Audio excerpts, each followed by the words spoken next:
coming up like sun above. It's making us come together.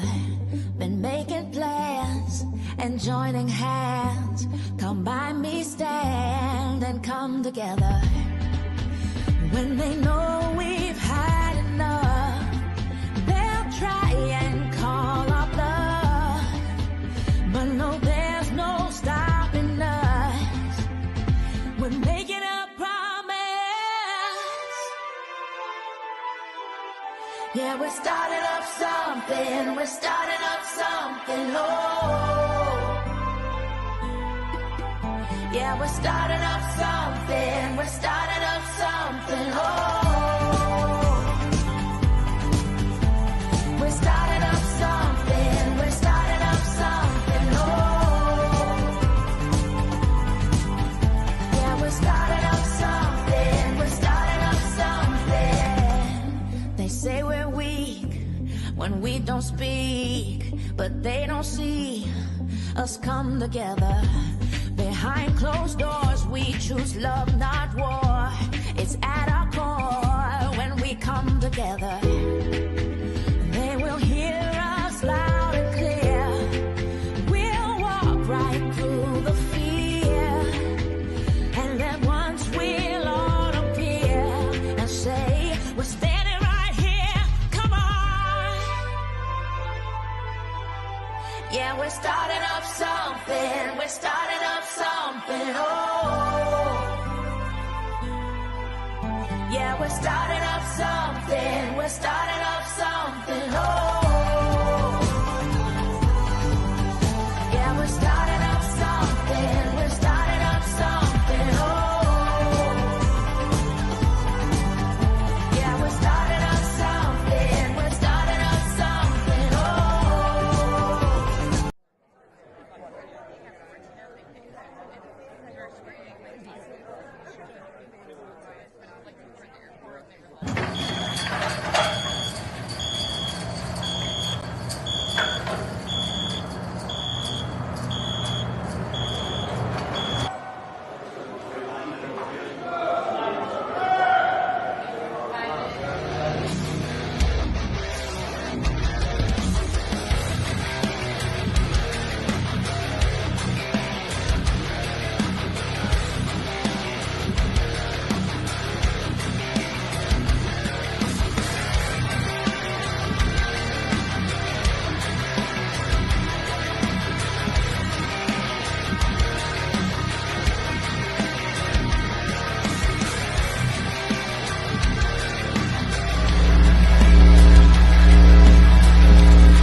Hey everybody, welcome to the show. I don't normally do one on Monday nights, but hey there everybody. Hey Ted. I've actually have a guest on for tonight, but I don't know if he will pop in or not. I've sent him a message and I hadn't heard from him since. But we'll do a little something since I'm already got things posted and everything like that. So tonight, Andy's supposed to be on from Fright Night and Midnight Margaritas with Andy and Jay. He's supposed to be here, so I don't know yet. What's up, Paranormal Brother? Nothing much, buddy. I was going to do a special show for one of my friends, get him up to promote his channel and stuff like that. But his is on Facebook. I don't think he has a YouTube channel. It's in the description. Fright Night and also Midnight Margaritas with Jay and Andy, or Andy and Jay. But we will talk about something here for a little bit, give him about 30, 45 minutes to come in. If he don't, that'll be all right. I'll go back and change the description. to Monday Night Talk. Me and my dad went out with one of our new members of our group. He became a member this morning. We went to Daniel Boone's mom and dad's grave at the cemetery. I had to think there for a minute. But he seemed like he's going to be a good person to the group. He's really knowledgeable and he knows how to work the equipment and everything. Also, he's does drones, so I have got me a drone person now for the group. Everything.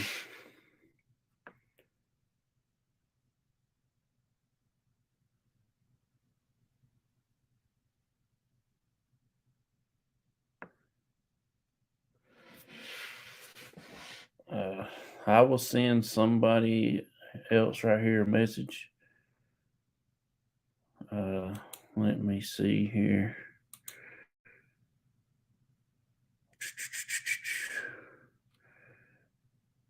I'll let Andy come up in a little bit as soon as I can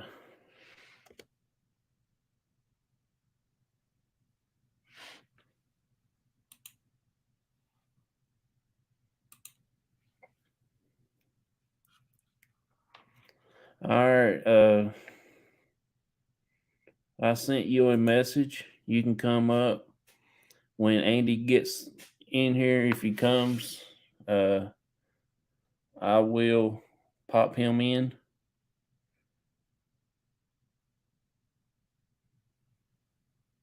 We will do some ghost stories if you want.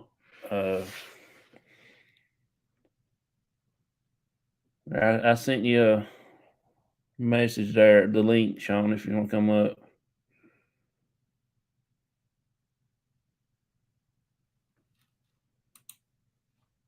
Maybe work if I get things. Like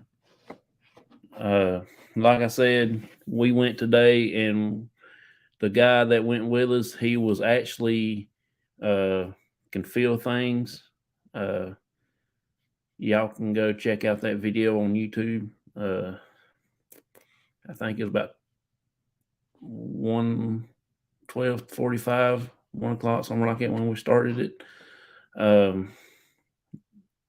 It was a pretty good old place. It's got a lot of old graves in there, dated back from 17. And of course, Daniel Boone's mom and dad is quite old too. They had his dad's tombstone blocked out in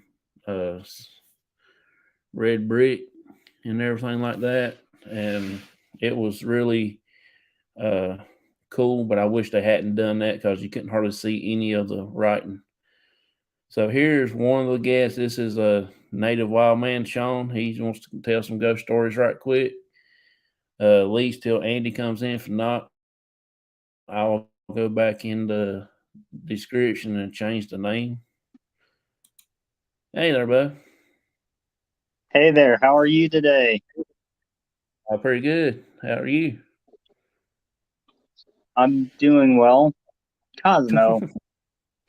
Yeah. My bird's over muttering. Yeah. So, what have you been into? Well, I will tell you one of my first ghost story from my very earliest remembering from when I was a young kid. Right. And is that right, Cosmo? Do you want to hear the story, Cosmo?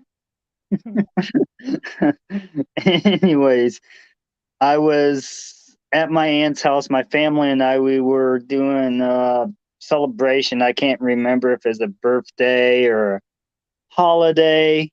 I was too young. Yeah. But I remember it was somewhat chilly out, but not chilly enough that you needed heavy coats and stuff. Yeah. And my aunt and a few cousins of mine, we got in the vehicle and we were driving to Manhattan City in Kansas. Well, it's not called city after it, but the city of Manhattan there. We were driving to the city of Manhattan on a road called Legionnaire Road.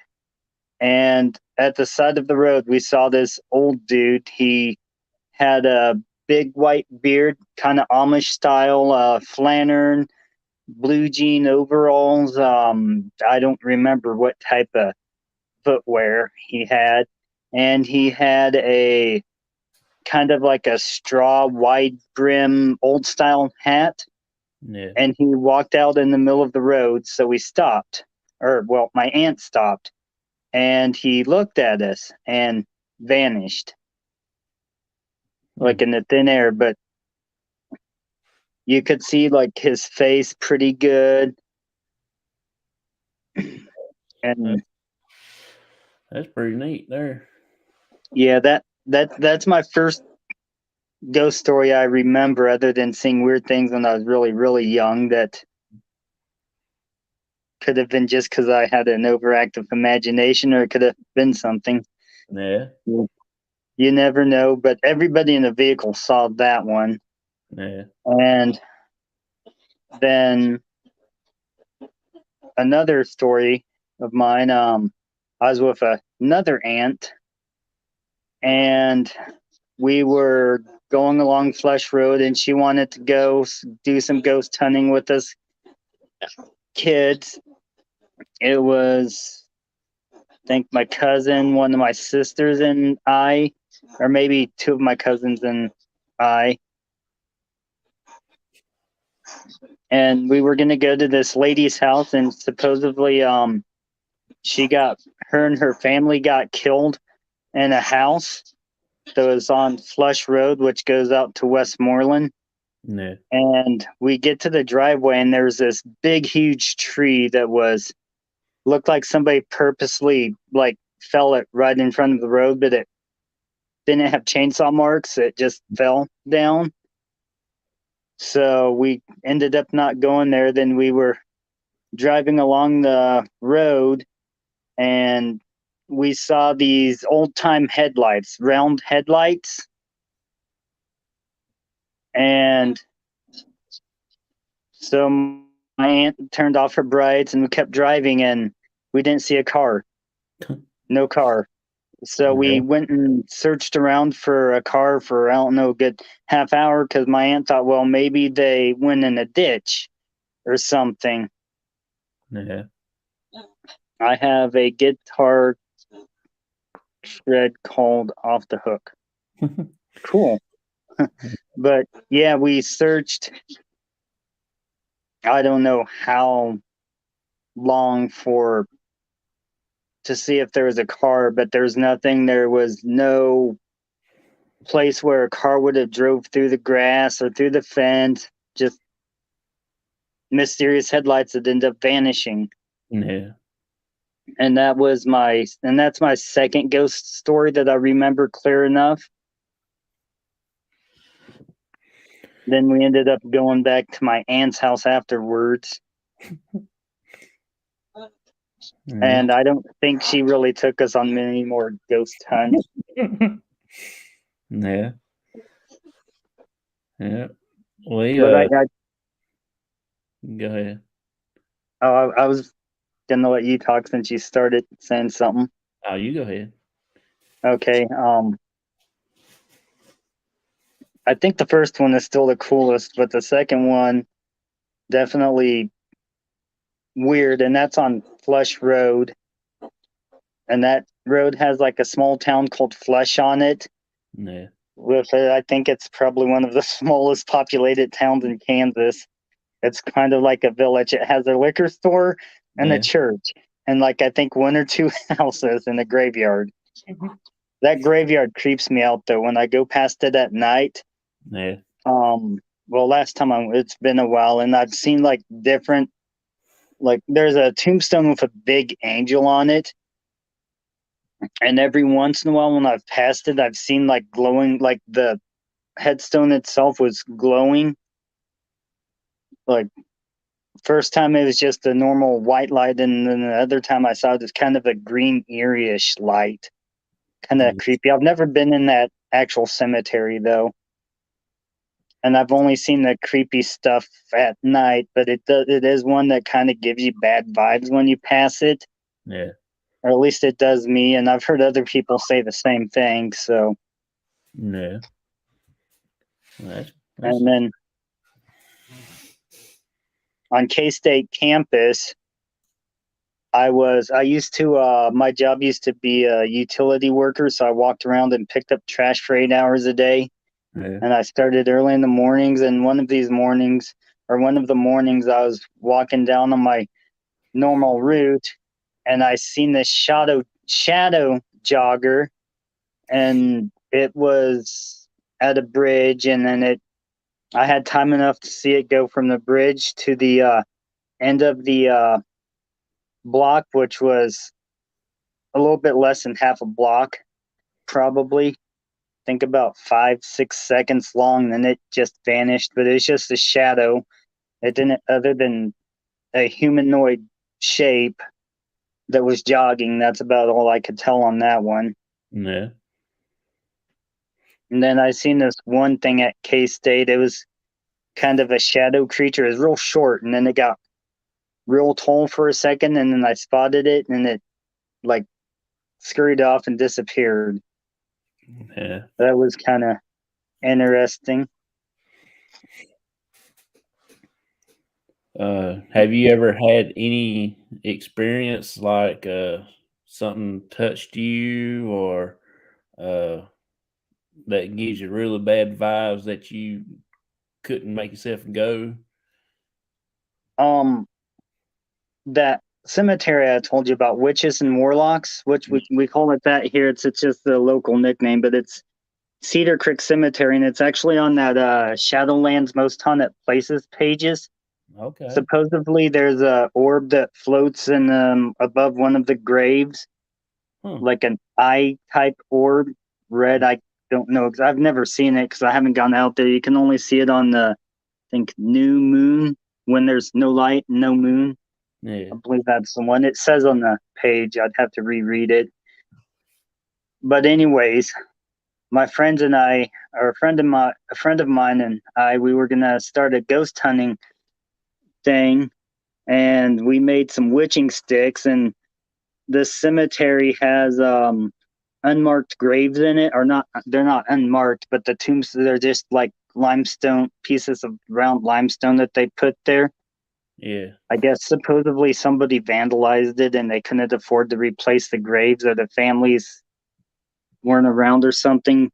The only grave that got fixed was one that was belonged to a wealthy family and a wealthy person, and they fixed his grave and put a metal fence around it.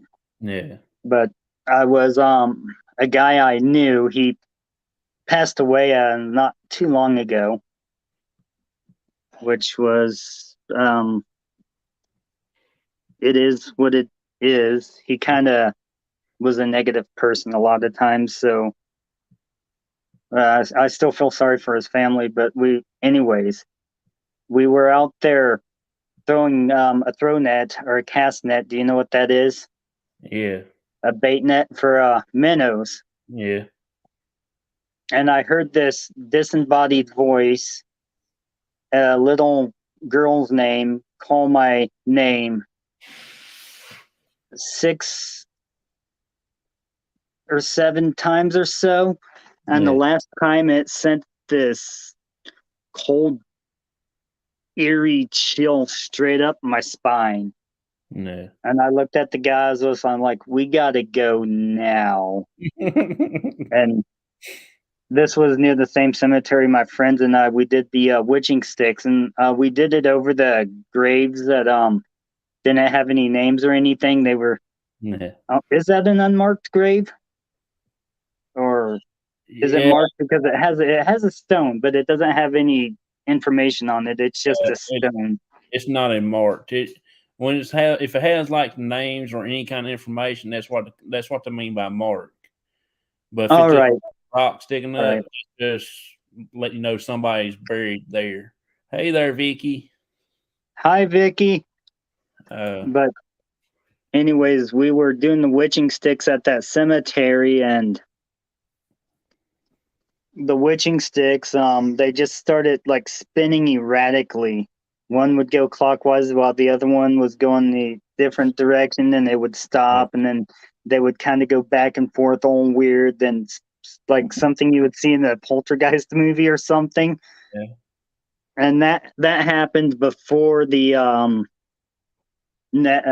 bait catching incident. That was probably about a month or so before. Yeah.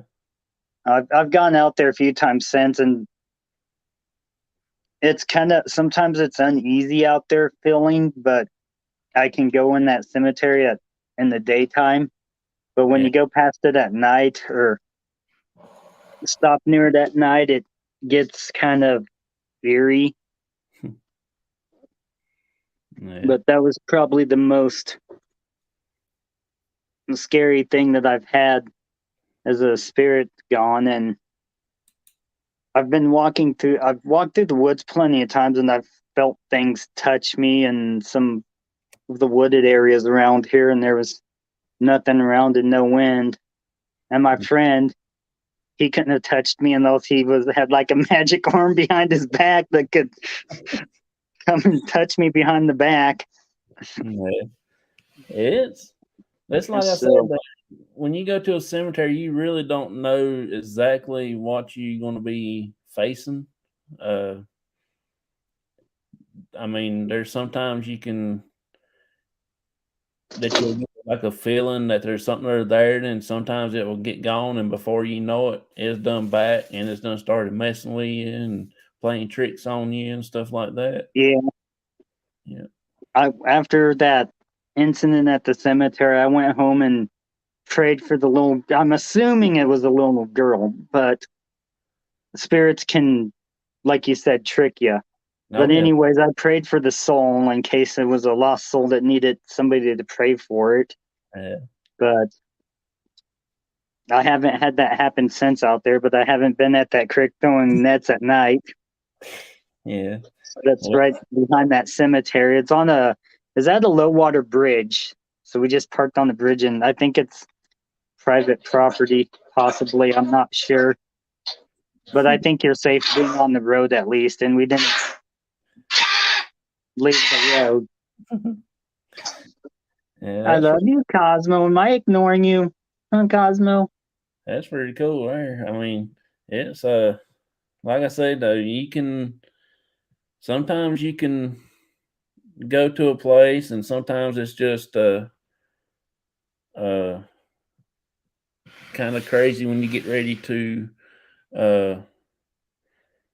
do different things. Like when we go to my family cemetery, it will give you a different vibe when you pull up into the drive area of it, and then you get out. All of a sudden, you can smell the like fresh dug grave, and there's nothing been there that's been dug up since my aunt had been buried there. And next day when you go, you don't smell it, and if you go within another 3-4 weeks, you'll get that same smell and feeling all again. It's like interesting. It's like you're walking back in a time frame. Yeah, and I do remember there was a few times I went out there and I'd smell something like dead, rotting, dead, just like real gross. But you'd look around and no animal, no nothing that you would think that it would be. Just a smell of nasty, rotting decay. And there's always just in like this one little 6-inch diameter spot, just a real small spot that you'd smell it.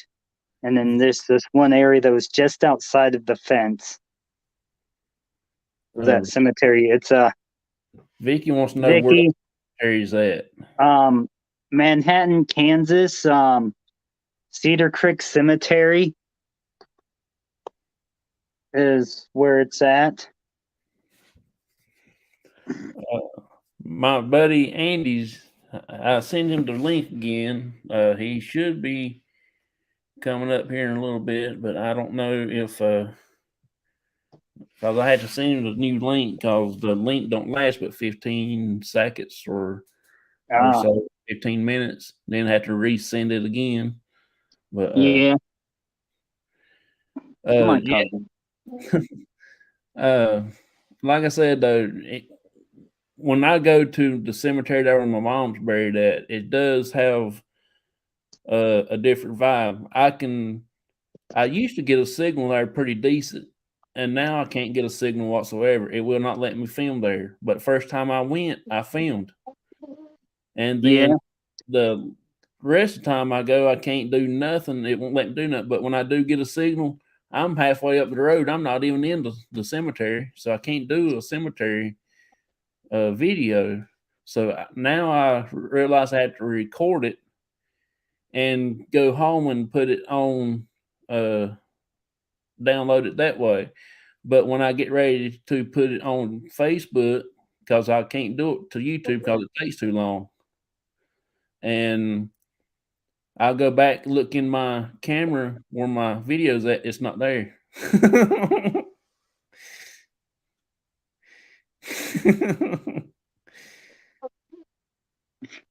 That's cool. That's the one making all the noise there. Vicky says, "Oh, okay. Have you ever been anywhere in Missouri?" I've been to Missouri, but not ghost hunting or anything. And my great grandma's buried in the southeast portion of Missouri. I can't remember the name of the town or anything. No. And that's really the only cemetery that I've been in Missouri. And I've been to Silver Dollar City and some of the caves in Missouri when I was young, but I never had any paranormal experiences in Missouri that I'm aware of anyways, or that I recollect. Yeah. I never been that far. I've been to West Virginia a few times. I've been to Ohio one time, 2 times. I've been up to Massachusetts one time. Been to Virginia thousands of millions of times.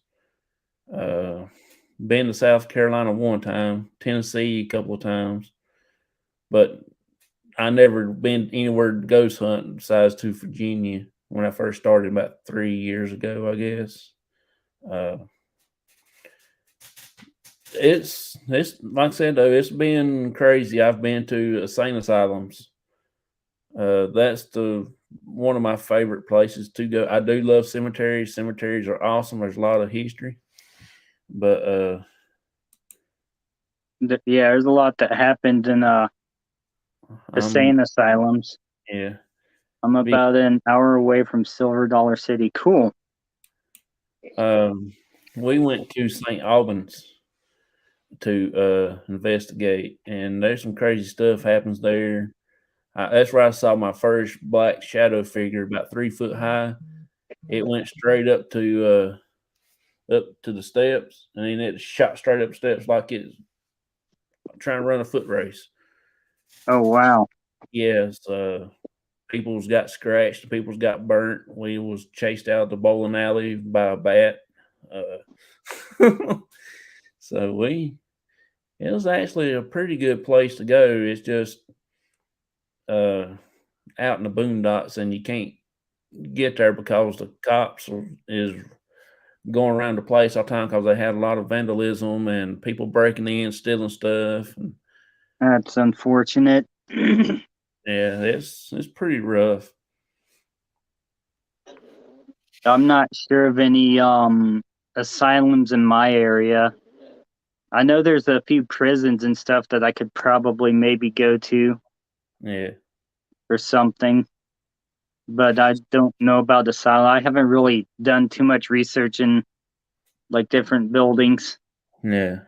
I know Shadowlands, when I So my friend and I, that's what we were going to do, is go to the places that were on that website, because there's a lot of them all over the world. Yeah.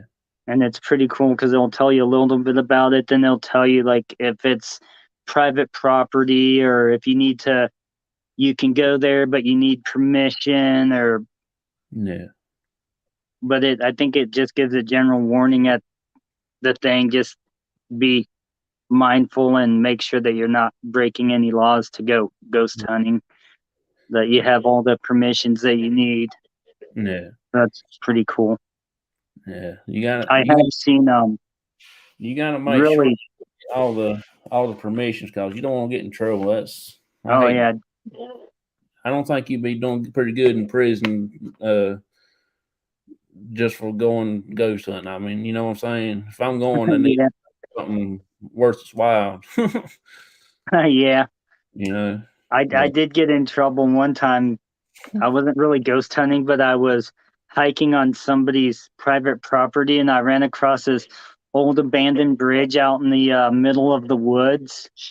And sometimes I still do it today. I'll grab rocks or whatnot, soil, or put my hand on the dirt and kind of feel the energies. Yeah. And Science album in the 80s.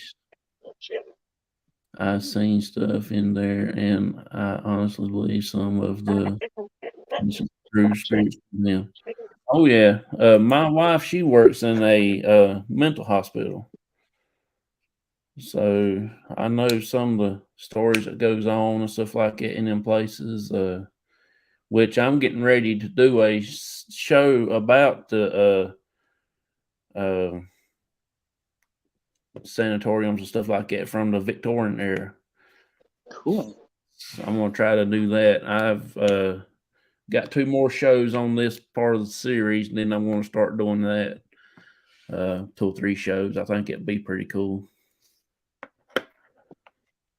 But anyways, I picked up the dirt on this bridge, and it felt like 1,000 little needles were like violently jabbing through my hand. It wasn't pleasant. So I and it seemed like almost time stopped for a while, and things kind of like darkened up a little. Yeah. It was weird. Didn't scare me, but it was, I don't know how to really explain it. I could tell something probably really bad happened there. Yeah. But I don't know what. I did keep a beer can from there that I found. It's an old Black Label beer can. That probably wasn't the best idea in the world, but I've had it for years, and then ain't nothing really bad's happened to me that would be considered that's a spirit attached to it bad anyways. Yeah. And I think it's more something from the building, you know what I'm saying, like a piece of wood or a brick or something other. That's what most of the time they're attached to, which they can be attached to stuff like a beer can and stuff like that, but there's different things that they can attach to. That's the reason I don't have dolls in the house. My wife have dolls and nothing, because ain't no telling what can come up with them, and I just don't like dolls to start with. My mom has an old porcelain doll, and that thing is creepy. How are you guys tonight? I hope you guys had a good Thanksgiving and happy holidays. Oh yeah, well, I'm doing pretty good. Thanksgiving wasn't too bad. Yeah. Same here. It was a pretty good Thanksgiving. I ate more than what I probably should have, but it was fun. It was definitely fun. Yeah. But I'm just glad I didn't have to work on Thanksgiving. I can say one thing, though, since I've gotten older and more into my shamanistic abilities, negative energies and negative spirits kind of tend to keep a good distance from me. Yeah. Which is good. I used a Ouija board once, and I think I told you this story when that one lady was up, Irene. Yeah. Yeah, I think I told this when Irene was up, but my friends and I used the Ouija board before, and it worked for them several times, but every time they would try it with me around, even if I wasn't trying it, it wouldn't work. If I was around, it would never work.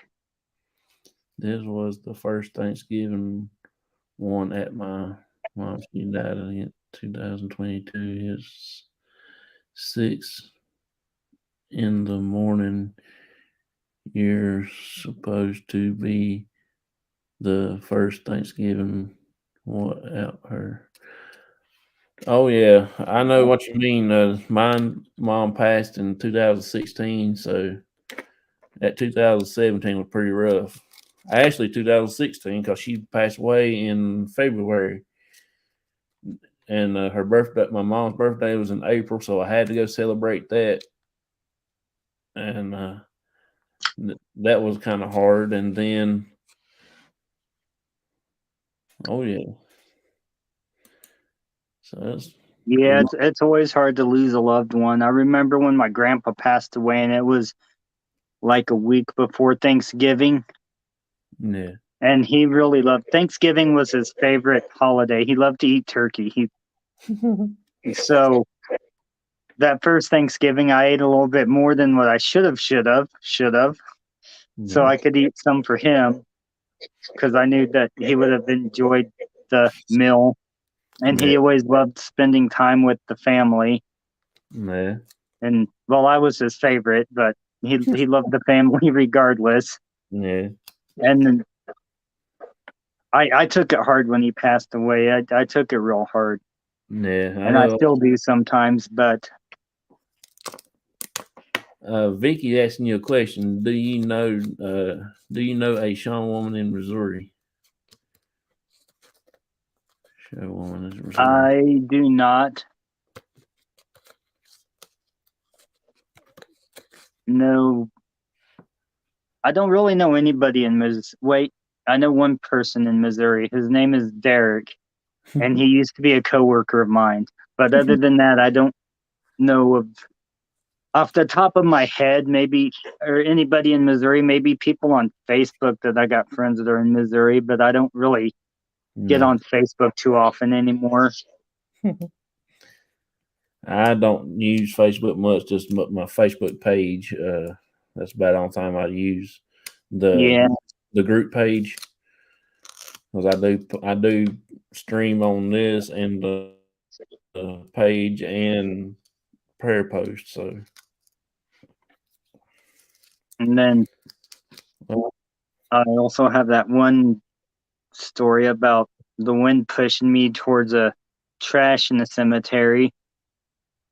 That was at the old Pioneer, or what was that? Oregon Trail, the Oregon Trail Cemetery. Yeah. I can't remember exactly where it's at. It's near Westmoreland, out near that direction. It's a decent drive, probably about an hour away, maybe. It's a pretty cool cemetery. It's got a lot of history there. It's a historical one. Yeah. Had an elm tree there that, unfortunately, people that were in my class blew it up. Yeah. Only two of them got in trouble. One of them, his dad was pretty well off, so he wasn't even mentioned, but everyone knew that he was there. Yeah. Kind of deal. But I thought that was cool that one day I went out there with my friend and we were walking around just looking at the stuff, and then the wind picked up real hard once we entered the cemetery and blew me to a big pile of trash like beer cans and pop bottles and stuff, and I picked them up and threw them away. Yeah. But when I picked them up, the wind stopped blowing and it felt kind of relaxed, or not kind of, but definitely more relaxing and stuff there. So that's a good one, I guess. I think it was a spirit that was pushing me that way. Ain't no tell. No tell.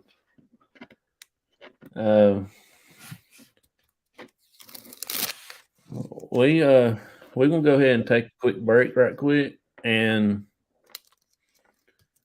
maybe Andy will come on. I sent him the link again, so if he Let's see what Steven wants. Hey, man, I wanted your video on Daniel. I watched your video on Daniel Boone's parents. I have visited that grave probably 4 or 5 times. I figured out if you can't read the tombstone, just take a picture of it and blow it up. I'll probably go back and take another picture of it. I just done a video, but I didn't take no pictures. Way they had it encased in that concrete cinder block, red brick, whatever you want to call it. It was kind of jumbled up, and you couldn't really pay too much attention to it. I did make out a date on it. It was 17 something other. So I'll eventually go back again soon and check it out again. Cool. I went to Davy Crockett's birthplace up in what was the name of that town in Tennessee? I don't remember the name of the town it was in Tennessee. But it was in Tennessee. It was pretty cool. Yeah. And it wasn't on the mountaintop like the song says. It was on the mountainside near the river. Yeah. It was pretty cool, though. I enjoyed it. I didn't feel anything paranormal there, but I really wasn't paying attention. But sometimes that's when it hits you the hardest. Yeah. Stevie right there, Steven Outdoorsman, he's got a video that I can't quit watching. He might know which one I'm talking about. The electric fence tester. Y'all have to go check that out. That's the funniest video. I've sat there and I've watched it at work thousands of times, and I laughed just as hard as the next. John, you may have Joseph do a of those. Oh yeah, I will. Stephen says it's very interesting to read up on their history. I think Daniel Boone's grave is in Kentucky. Yeah, I would love to go and to find his and stuff like that. Yeah, that's the one. Vicky, yes, he's buried in Kentucky. Yeah, I would like to go and see Daniel Boone's grave. I think it'll be interesting. Yeah, that would be kind of cool. It would be. It would be. We want to take a quick break right quick, and then I will come back and we will get back into storytelling, okay? Awesome. I appreciate you coming up. Yeah, no problem. I'll probably have to reschedule Andy for a later date. He said he forgot, so I don't know. Moxville, North Carolina has some interesting history itself. Yes, I was there today on around about lunchtime, and I had a good time there in that particular cemetery. It was actually old. I got to get the history on that little baby's grave underneath all that cast iron. I got to get some. I want to check up on that, what that's for and stuff like that. He was first buried in Missouri, then moved to Kentucky. Okay. Interesting. Yeah, it is. I just got to find out where his birthplace is at, because we got 3 places here. Boone, North Carolina, up in the mountains. And then Booneville, right across here, said they got a little thing up says it's his hometown. I don't know where he's probably like Bigfoot. He's been seen everywhere. That's in the grave. All right, we will take a break. and I'll do a couple videos, get a drink and everything. We'll come back and I'll play some of the videos where I took with me and my dad when we was at the clinic and stuff like that. And then we'll talk about a few ghost stories again and see if we can, and then we'll go from there, okay? All right. Cosmo, you don't need my scissors. Drop the scissors.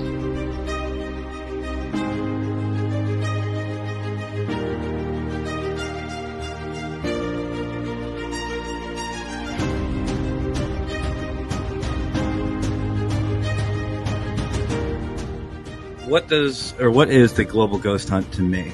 The Global Ghost Hunt is a celebration of teams and locations, not just here in the U.S., but all around the world. It is an opportunity to unite groups and enthusiasts of this paranormal community in many different ways, and to highlight teams, locations, and all of us. And honestly, why wouldn't you want to be a part of it? You get to experience new groups. You get to promote yourself, promote your teams, and more importantly, too, the locations. A lot of our locations are being forgotten. So the Global Ghost Hunt is a perfect opportunity to bring your team, bring your locations out into the spotlight and have your chance to have your 15 minutes of fame and to make an everlasting impact in our community.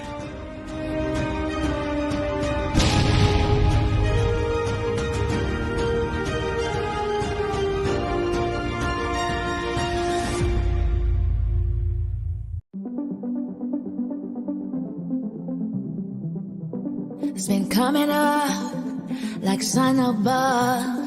It's making us come together. Been making plans and joining hands. Come by me, stand and come together. When they know we've had enough, they'll try and call our bluff. But no, there's no stopping us. We're making a promise. Yeah, we're starting up something. We're starting up something. Oh, yeah, we're starting up something. We're starting up something. Oh, we're starting up something. We're starting up something. Oh, yeah, we're starting up something. We're starting up something. They say we're weak when we don't speak, but they don't see us come together.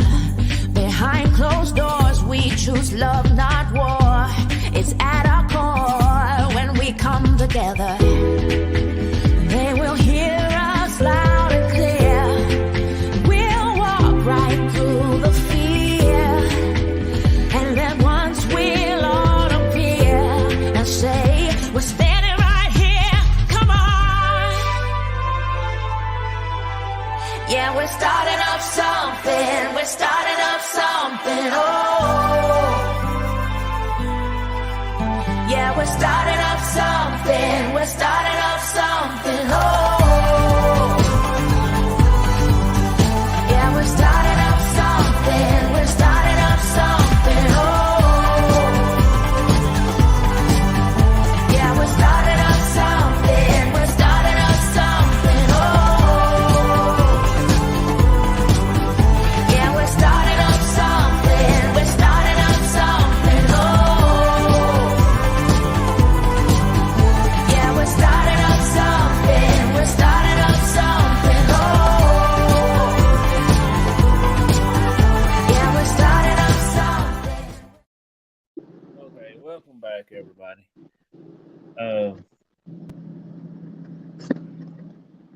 I'm still here. All right. I was just trying to prevent my phone from overheating. It likes to overheat on StreamYard for some reason. Yeah.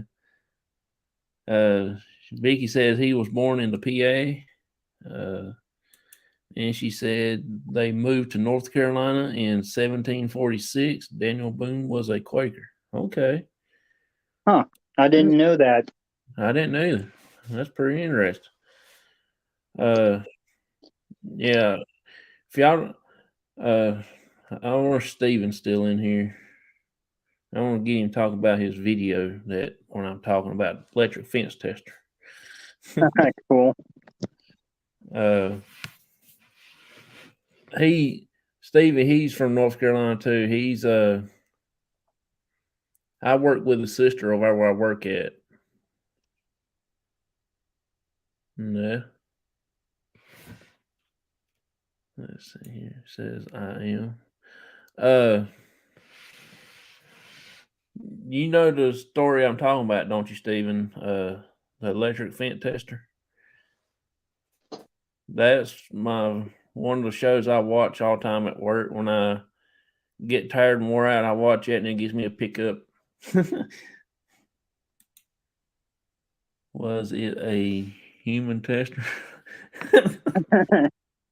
Yeah. Did you see her shoes? She was jumping. I saw her jumping. That was so funny. I never laughed so hard in my life. At my grandpa's funeral, we went down to Arkansas, and one of my uncles down there, he has an electric fence for something, and he had everybody like touch their elbows together, and he touched that fence and it like shocked everybody down the whole line. It was funny. I'll never forget that. I seen that on there. I played it. I think I wore that video out on my phone. I had to come home and start playing it on my computer. She got mad at me. She said, "You still watching that video? You still laughing?" I said, "Yeah." I said, "I can't help it." She just she was talking on the phone to somebody that day. She's a real good person. I like her. She's nice too. I try to talk to her. That's good. But yeah, that's so funny. But no, what was your most wild experience of being somewhere? I mean, like that you wasn't actually ghost hunting, and you actually got a weird vibe, and it turned into you try to figure out what it was. You know what I'm trying to say? I was fishing on the dock at Pot 2 one day, and it wasn't a weird vibe, but it was actually a sighting. And it wasn't too long ago. I was fishing there, and this lady, she looked kind of Native American-ish. Well, like a Native American maiden. And Yeah. she was dipping, and she had one of those big clay jars that they would store water in, or they'd gather water in, and she was gathering water in a big clay jar. And she kind of appeared as like a white, misty, enough to make out that she's human and Native American you could kind of make out the clothing and stuff. Yeah. And the hair, like the hairstyle. Yeah. And enough to give the impression, and like you could tell she was Native American, or it looked Native American. And she was getting water from the lake. And then I saw her, and then after I saw her, first when I saw her, she was just getting the lake water. Then after that, and then I think the spirit realized I saw it, because she looked at me, then vanished. Yeah. Let's see what Stevie got. There is a trick on the first person touching the fence and not getting shocked as bad as the second person. My little brother, and he got. I know. Y'all had to go check his channel out, Steven Outdoor, and watch it. That is so funny. I think it's about the most watched video. I know about 1,000 watch hours of mine. Wow. Hello. Hi, Rachel. Yeah, I mean, it's like I said though, it was actually a pretty good place where like I said, where my mom's buried at. When we go there, I done told you about the earthy smell, like fresh dug grave. But when I face where my grandparents' grave is, where where the writing is, where the dates and stuff, if I face that, I get a different feeling than I do when I face the back where it just has the last name on the stone. When I face the side with the dates on it, that's when I get like a vision of something white standing beside of me, about shoulder height. And I can't turn my head because there's some kind of force that won't let me turn. All I can see is my eyes.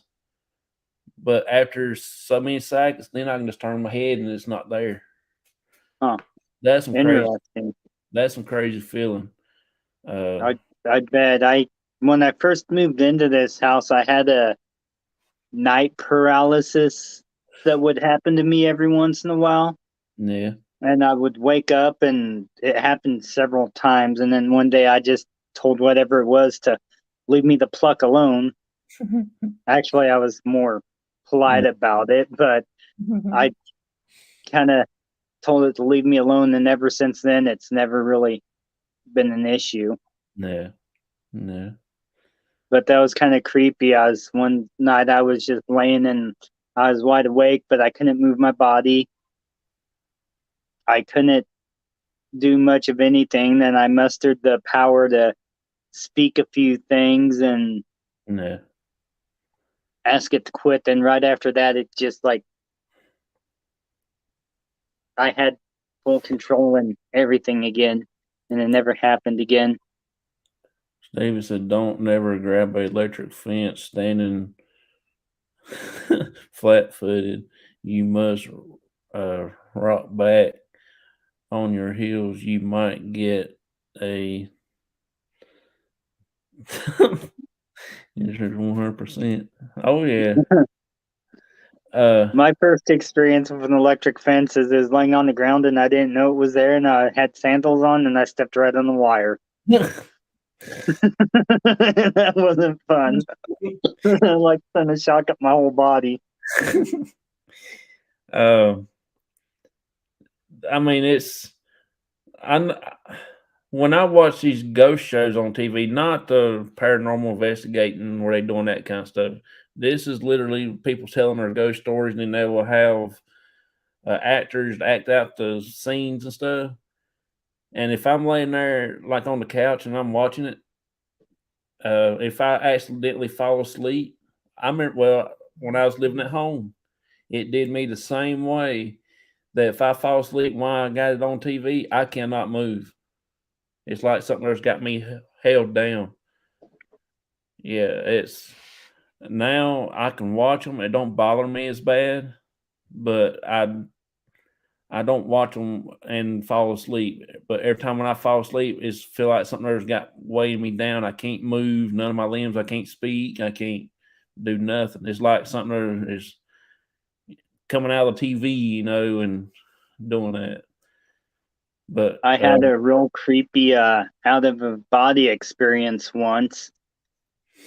I was sleeping here, and then guess I ended up astroplaning, and I didn't realize it. Then I was crawling on like the ceilings of my house, and I thought I had to use the restroom, so I went to try and turn on the light, and my hand kept going through the string because I got pole light. Yeah. My hand, I was like, "Come on, why can't I turn on the light?" And then I start walking around, and I was like on the ceiling, and I look down, and I'm looking at myself, and then when I'm looking at myself, I open up my eyes, so I'm like seeing myself in both views. It was weird. It was odd. That's about the only explanation for that. And then it was cool, but it was weird. Yeah, I get a lot of weird stuff happens. I watched a thing on TV the other night. There's this dude sleeping in his bed and his friend sleeping in the other bed and right across the room. You can see the door opened up. And I told my wife, I said, he's getting ready to get jerked out of bed. You watch. It wasn't about a minute into the video. You see his feet started lifting up in the air, and all of a sudden he just hit the floor, jerked him plumb out. He woke up, and the other dude never did wake up never bit. Oh, wow. The other dude, he walked up and he walked outside. He didn't stay in that room. Yeah, that's... I'm always wanting to go to a place to stay, like in a haunted hotel or a place like that, but I just don't think I could wake up and something there just staring at me right in the face. Now I don't mind sleeping like that as long as they just leave me alone. If I wake up and I see something there, let it be across the room, not standing there hovering over me. But yeah, I've seen some weird things through my days. Like, I seen like this manta ray shadow figure once, that looked like a manta ray, those water things, water creatures, and it was just like a shadow with red eyes. It had red eyes. And I seen that floating through my house. It didn't give me any like bad feelings. It's just kind of like, hey, cool, that's different. But Kansas used to be an ocean, so it's very possible I was seeing a animal back from when Kansas was an ocean, because the land remembers that stuff. Yeah. And the living entities that were there at the time. And plus, then you've got land spirits. I've actually got one that just chills at my door of my house. And if somebody tries to like steal something, or if it thinks somebody's stealing something, it gets aggressive. My friend, when I went to Tennessee for 2 weeks, my friend was bird sitting for me, making sure Cosmo had fresh food and water. And I guess the spirit, my friend was getting ready to leave, and he was telling me, he's like, that land spirit you have at the base of your stairs near your door? It thought I was trying to steal something, and it got protective and aggressive. And he's like, whoa, whoa, whoa, I'm not trying to take anything. I'm just watching Sean's bird form. And I guess it calmed down since then. And also every once in a while he'll hear walking in the apartment that's on the east side below me, the east lower apartment. I live on the 3rd floor, so I have the whole floor to myself. It was a house that was converted into apartments. Yeah. Hello there, Crazy Hill. Crazy Hillbilly. Vicky says, could have been a residential native. My bad. Residential. Here at my house, or I'm lost. Says, hey, Crazy. I'm lost, Vicky, but that's normal. I have seen a bunch of things around here growing. I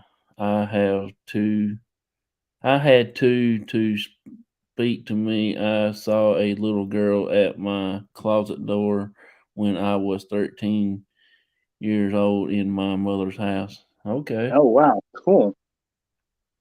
That's pretty interesting there. Well, see, I lived in a haunted house. Lived in 2 of them, be exact. We lived in the old house where my grandpa lived in, and I was born in 81. Then he passed away in the 80s, so I didn't get to know him. And so the house we lived in is where the old family place is at, and he's been seen in that house when we was living there. And they put a mobile home in front of the house. I mean, you can walk off this porch and right onto that porch. That's how close it was. Oh, cool. My grandma lived there. She said my grandpa came and visited her about every night. And because he died in the back room of that mobile home. And so it was actually a haunted because we'll be sitting on the porch of the old house before my grandma passed away. And my aunt and my grandma was gone to a store or gone to visit some relatives or something. And a bunch of me and my brother and our cousins and stuff were sitting on our front porch of the old house, and we can hear stuff moving around in the mobile home. I mean, it was, and there's nobody there. It sounded like it was messing around, moving stuff, knocking stuff over. I mean, that's what it sounded like. Yeah, there's nobody in the apartment below me either. There hasn't been for a while, and the person that lived there also, he always was telling me stories about my coworker. So he would tell me stories about how it felt like somebody was coming and sitting on his bed, or somebody was like pushing their hands down on like the foot of his bed and stuff in that apartment below me. So I'm not the only one that's heard or had experiences. Or, well, I had a roommate, or not a roommate, an ex that used to live in the apartment below me. So I'd spend a lot of time down there with her, and I never really, when she was there, I never felt any spirits or anything, or maybe hearing things, but sometimes I just put that off as just hearing things, but you never know. Yeah. It's, like I said, though, it's crazy. I stayed there when my mom then went somewhere, and I stayed there by myself, and I'll be in there in the bedroom watching TV and stuff, and you can hear stuff all over the house, knocking and a bumping and a pecking going on, and I'm the only one there, and I know it ain't me because I'm in there watching TV. So it could have been my grandma and grandpa coming checking on me, and they run into something. Yeah. Never can tell. I've seen my grandma come to me after she passed away in a few dreams. She would appear like in a white, bright, illuminated white dress that was, or glowing white dress, however you want to put it. Yeah. And she'd always be smiling and just come and sit next to me and smile for a while, then go on her merry way. Yeah. I've had that same thing happen to me. Matter of fact, it's been about several months ago now, probably. My mom came and visited me. I was in bed asleep. My wife said I was talking in my sleep, and she said that I was talking just like me and you talking right now, and she woke me up, and she said I was just like in a deep sweat and crying and everything. She asked me what happened. I said, I don't know, but I was talking to my mama, and she was standing there at the foot of the bed talking to me. And you talking about some, I didn't sleep the rest of the night because I was afraid to shut my eyes to might restart the dream back or something other, you know. But yeah, it ain't that I didn't want to see my mom. I just wasn't ready for that yet, you know. Because I don't think that anybody's ready for seeing something like that. No. That's, you know. I wasn't really ready to see the spirits that I've seen either, but after you see a few, you kind of get used to after I've seen a lot of things, and they're not all just like human spirits. A lot of them's just been land spirits that kind of scurry around, and maybe the fae and stuff. And the fae, sometimes how you can tell if those is you'll see like these, they look like lightning bugs, red lightning bugs, except for they're about the size of a little bit bigger than $50 in diameter when they flash. And it's normally red, but they will flash in other colors. And I've always contributed that to being like something that's a fae, like a fairy, or a brownie, or there's lots of different faes actually. Yeah. That's really interesting. I mean, that's kind of cool. Yeah, I've kind of opened myself up to some of that stuff because I got the natural ability to just see things. Yeah. It's creepy sometimes, but cool. Yeah. And a lot of times if I don't see it there, like physically see it, I'll see it like in my mind's eye, my third eye. I'll get see it enough to be able to identify it. That's how I can tell when you go to your cemeteries, is I can kind of see the figures in my mind of the like that one that you went to, and I said that there's a majority kids or something, children, because I just seen like little ghost mist like figures running around back there. Yeah. I don't know which one that was at. I can't remember. I can't remember which cemetery that The was. house, I think, the stone house that you went to, the Patriot guy's house. Oh, John Martin's. Yeah, is Oh, one of the views that you showed on it that I've seen okay. them.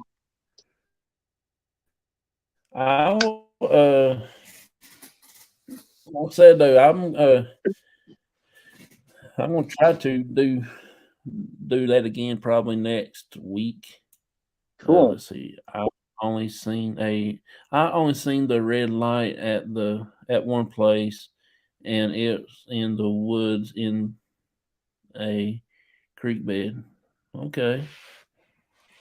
Yeah, it's normally where I see them at, is near the rivers and the creeks. Yeah. But I have seen them elsewhere, but normally there's a body of water pretty close by. So, Hey there, Shaw woman. She said, I "Hey, saw a woman.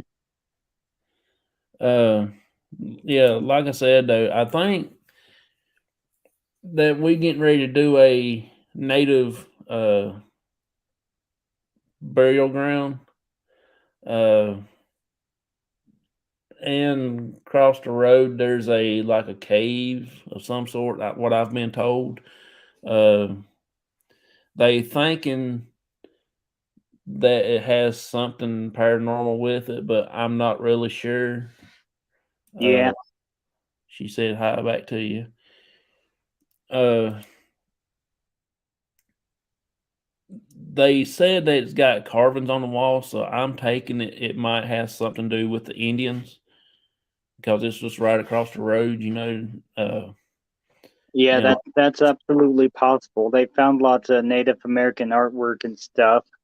yeah, I just don't know what type of Indians is through here where I live at.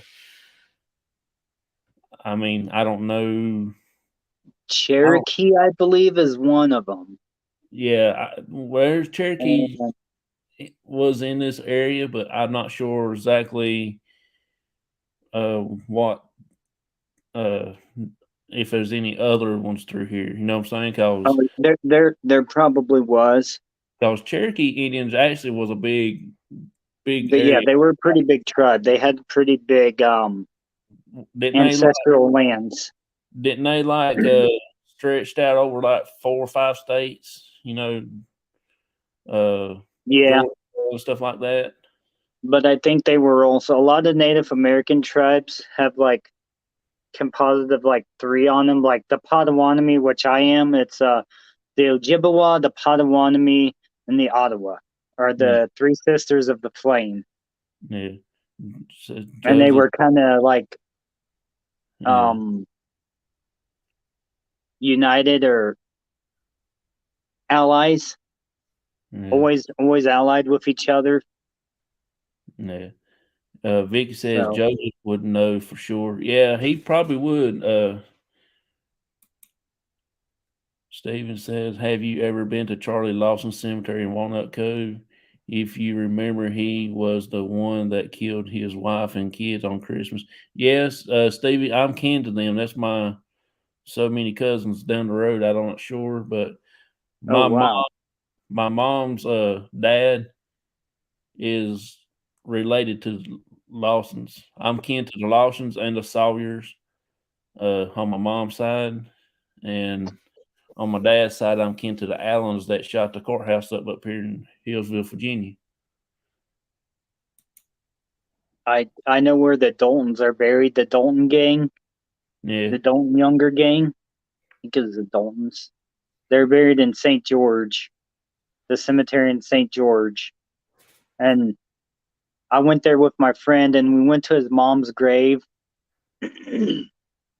and we kind of just kneeled on his mom's grave, and he was saying some prayers and stuff, and he put his hand on the ground and he lifted it up, and right after he lifted it up, about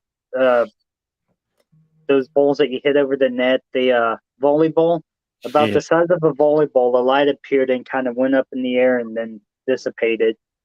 No. Huh. That was kind of cool. Yeah. And it was really, we went there at night. So we stayed there for, I don't know, a few hours or so.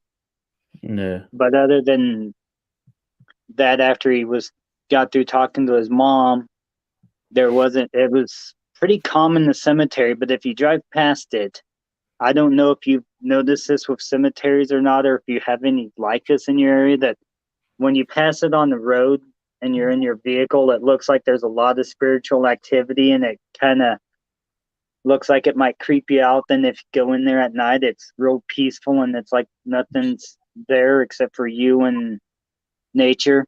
Yeah. And the tombstones. Well, see, one we went to up here in town above me several months ago now,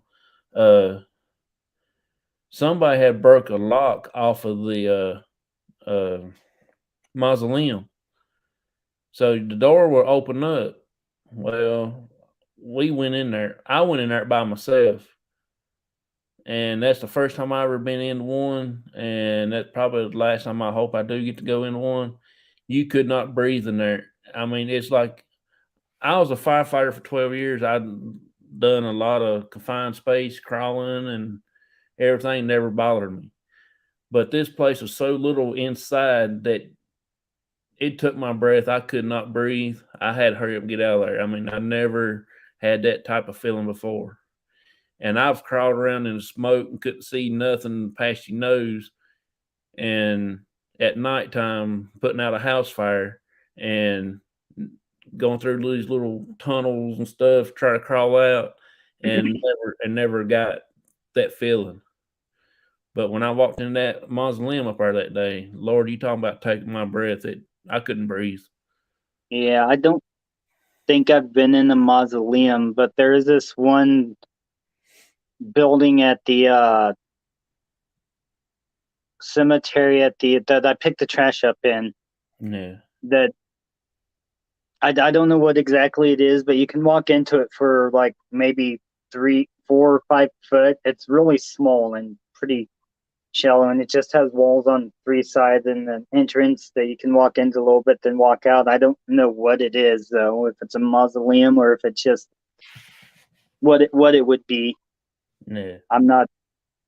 I haven't done research on stuff like that to know if maybe it was a mausoleum, but I didn't get any ill feeling or anything in there. It was cool, but yeah, I don't know exactly what it was for. Yeah, it's like I said, it's a weird feeling. Just little stairs you can go down in, and it kind of went underground a little bit, but it didn't really. I mean, it was real small, and I didn't see anything markings on the inside of it or anything. It's just a empty room that you could walk into and walk out. So that mausoleum we walked in, the first time we went in, we discovered it. The lock was gone off of it. So my dad and another guy went in to do a filming, and I was standing outside with my camera shining in, doing the camera work for them. Yeah. They had the K2 setting up on the little handle in there, and a cat toy setting up on the other handle. I can't remember who asked a question or what, or something, or went down, and it's like the wall vibrated and knocked them 2 things off, and it busted the ground. I mean, that's how that's what I'm thinking. I wasn't in there to see it, but I was standing on the outside, and somebody was shooting outside up there. I don't know where it was at, but it sounded like it was far off, so like I was using a cannon the way it sounded like. And when they got done shooting, that's when that fell off the wall in there. But that shot was a million miles away, seemed like. but it literally off the K2 and the cat toy off of them handles and slapped the floor. There's no explanation for that. Yeah, I did have this one place. We have this place near Kansas City. It's called Camp Gaia.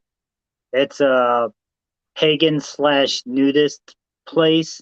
Yeah. But my friend and I, we were out hiking there one day, and kind of funny because it happened to both of us at the same time. I was making like this little house out of stones for the Landvetir, the fairies that live there, because that's the type of place that a lot of people do something like that. And my friend and I was talking, then I look up and I see him walking away, so I start following him, and every time I get close, it's like he'd magically get the same distance he was away from when I first I first saw him walking away.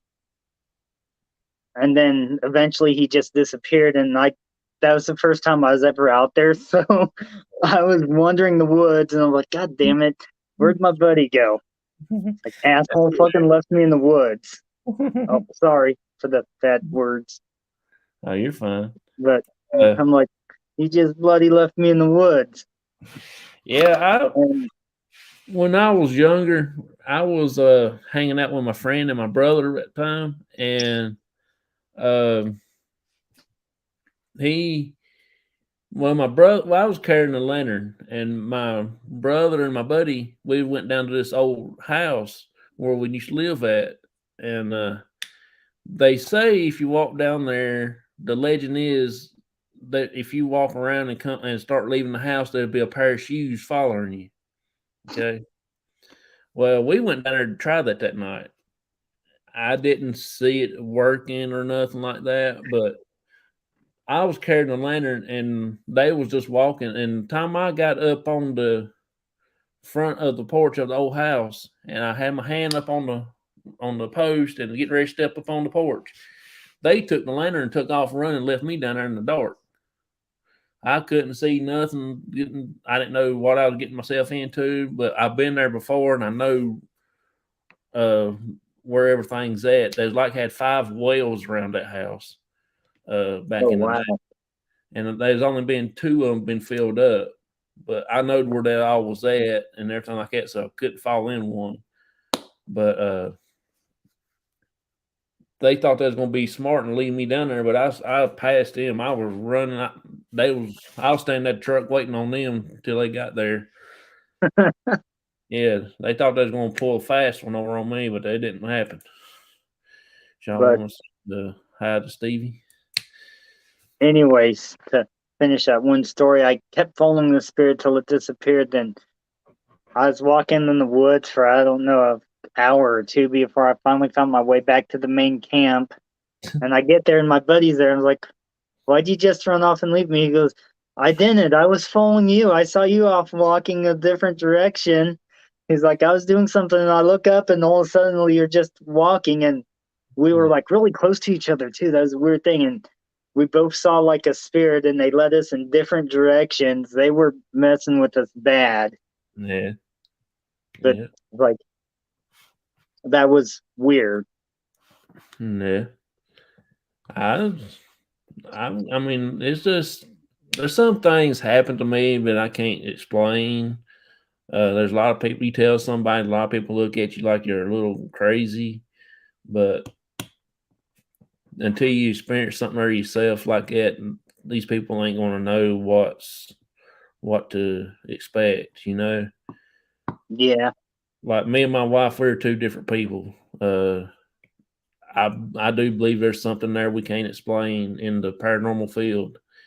She don't believe too much in the paranormal, but she believes in it enough to support me in the ghost hunts and stuff like that, you know, help me do all this. She does support me through that, but it's like night and day. Things I believe, she don't believe in until it actually happens, and then she'll probably change her mind. But until something really happens, you know,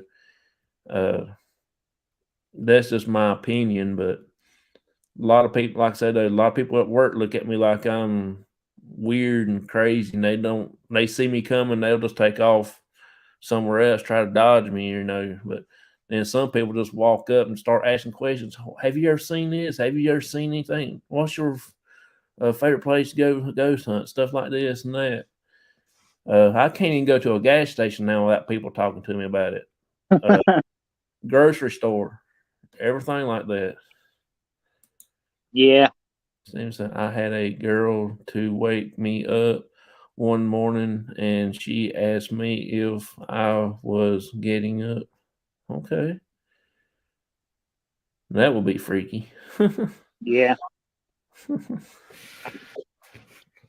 Yeah, it seems like anytime you're dealing with a spirit that's a little girl, it's always freaky.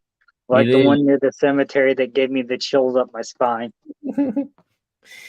Yeah. Hey, Stevie, do you know anything about that grave over where Daniel Boone's at? Well, his parents, I mean, with underneath all that cast iron? Do you know anything about that? Reason why that's fixed like that or whatever? Because I went up there and I filmed a little bit of it. It don't have any kind of markings on it, no dates or anything. I didn't know if you know anything about that one or not. I thought I'll ask you and see. I know sometimes they put fences and cast iron things around graves and tombstones to protect them from people who vandalize things. Yeah. And then I guess supposedly the reason why they put iron gates or iron fences around cemeteries is to keep the spirits in. Yeah. I wished I took a picture, but I just done a quick video shot. But next time I go back up there, I'll take a picture and not put it on here. I mean, like I said, though, it is kind of strange to see something like that. And these stones in this graveyard were really old. I mean, some of them you have to do the outline, like lay a piece of paper up there and run some chalk over it or whatever to try to get some reading off of it. I've done that before a time or two at some graveyards. My dad took me out to the Oregon Trail graveyard, and we did that to a few gravestones up there for a school project because they wanted something like that done for a school project. So that's where my dad took me. And I think I was the only one in the class that actually went out to that Pacific Cemetery and did something. So the teacher really thought that was cool. Yeah. Yeah. Well, I'm going to play a few video clips right here. Things that happened where we caught. Me and my dad was at my family cemetery that night. I used the SLS camera on my phone, and this is what we got. You'll hear me talking to my dad, and you'll see the SLS mapping out my dad, and then you can see something that's mapped out at the tombstone.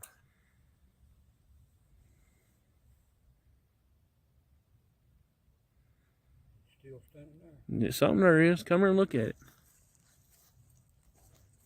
Watch out for that stone right there. I see it. Which one's it on? Look.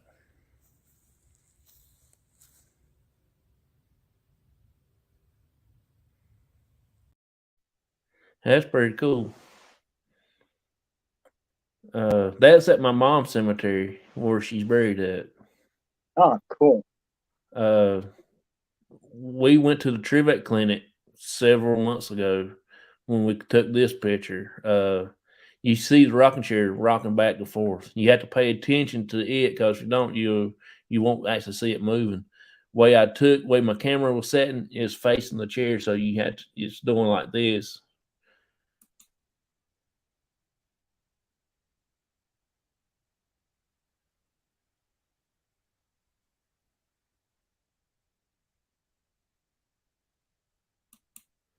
That's pretty interesting. Yeah. That was kind of crazy when I was looking at it on the camera system that night. I got home the next day and I was sitting there bored, so I was sitting there watching it. All of a sudden I saw that and I thought, oh. Yeah, it'd be kind of interesting. I've never gotten anything on film or anything like that, but Yeah. my sister, for a long time, she had this video on her phone. Her and my brother-in-law and his brother, half-brother, I think, were out at Junction City, or not Junction City. What's that base? Fort Riley. We're at Fort Riley, somewhere walking around in the woods, and they were talking, and they didn't know until they looked at the video later, because obviously one of them was filming right in the direction, but in the video you saw this shadow walking across the video, this humanoid shadow just walking across the video, or walking across in the behind him, not like too far away from him either. Yeah. Then my sister wouldn't go there after that. Said, but if you look around the graveyard, pay attention to how many women that died young. There was quite a bit that died giving birth. Oh yeah, I noticed that. There's a bunch of little bitty children graves there, and also I noticed there's a lot more women in there also. That is interesting. Yeah, I mean, it's I got another one right here I do want to show you right quick. This is at the same house in the same room, but watch the REM pod sitting on the floor. I got it sitting in the hallway, and you can see the orb, spirit, whatever you want to call it, come from the REM pod and goes up and just like poof, just like disappears. This is one of my favorite ones.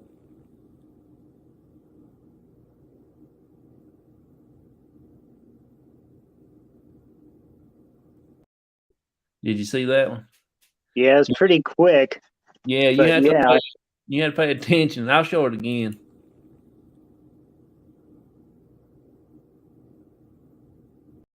As a round ball of smoking, like smoke.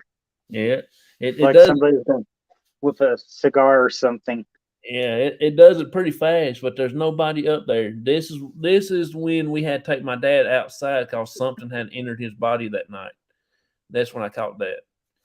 We had to go outside, take him out because he lost like 15 to 20 minutes of his memory just in a few seconds. Oh, and wow. We had to take him out to get some air, and there was nobody. I mean, I cleared the building. There was literally nobody in there. I made sure everybody had went out, even the ones sitting in the kitchen looking at the cameras. I made everybody leave out. Yeah, it was probably a good choice there. If you have spirits trying to invade a body, that's never a good thing. Oh, and when you go to the Native American places, ask the Great Spirit for protection.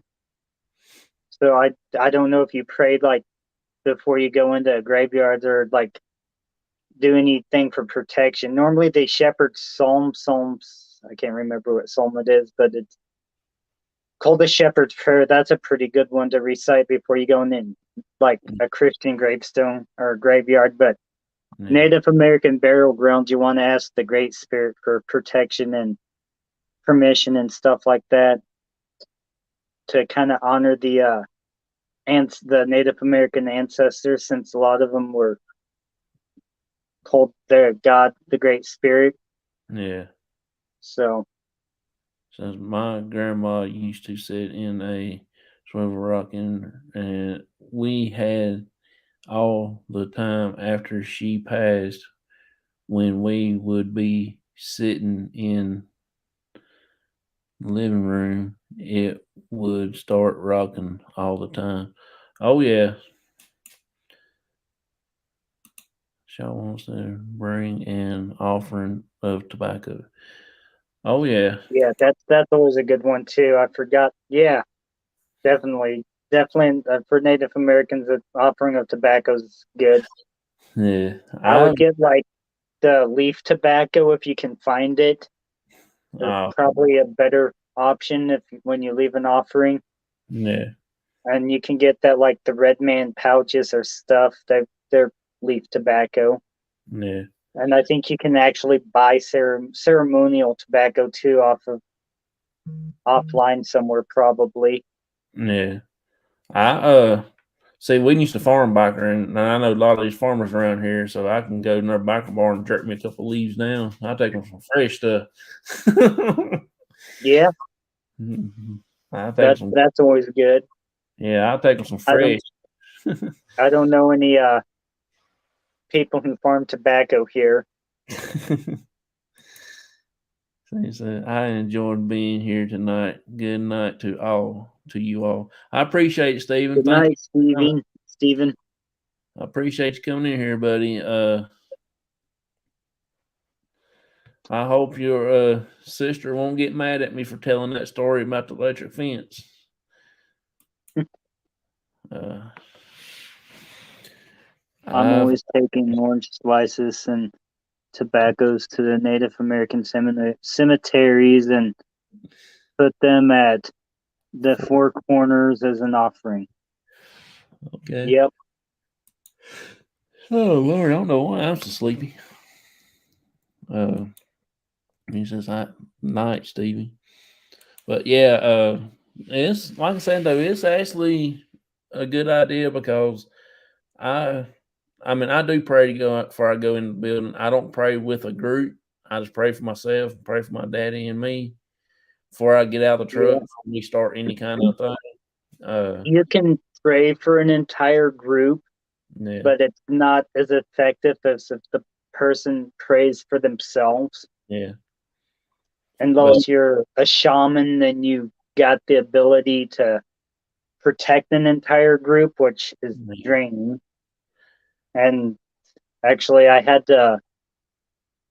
people ask for my abilities to help get their soul back. This one lady, she's kind of a little out there, but she was messing with some things she didn't quite understand, and she managed to lose part of her soul. So I had to do like a whole bunch of cleansing and then like a protection thing, then go into a mirror in like a dark room. We had to shut off the lights, and I had to like meditate and then focus on the mirror and actually astroplane inside the mirror to find her soul. And that's kind of like being in a dark maze. Luckily it didn't take me too long, but there were definitely things. I had help too from another guy that came and helped just in case I needed it, and he was holding some of the things at bay, but it was definitely getting kind of on the rough side of things. And it was starting to scare a lot of people besides me. But I got the task done, and I sealed off the mirror with a spell, which my spell work, it's more intentional, but I will use a little sayings, and then I'll pray to the Great Spirit and do what I need to do. Or sometimes I'll ask Thor, because I'm part German and I like to try and go by my ancient gods of my ancient heritages. So sometimes I'll ask Thor for protection, because Thor's a protector, and that's why I've got can't see it too well. Mjolnir right there.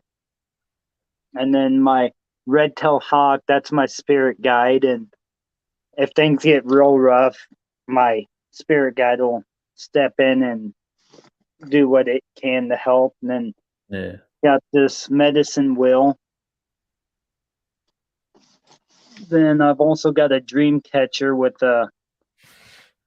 it's a red-tailed hawk, but it's actually a thunderbird. Then my tribal seal. But the dream catcher and the Mjolnir's definitely protection symbols. And do you know a shaman here in Missouri?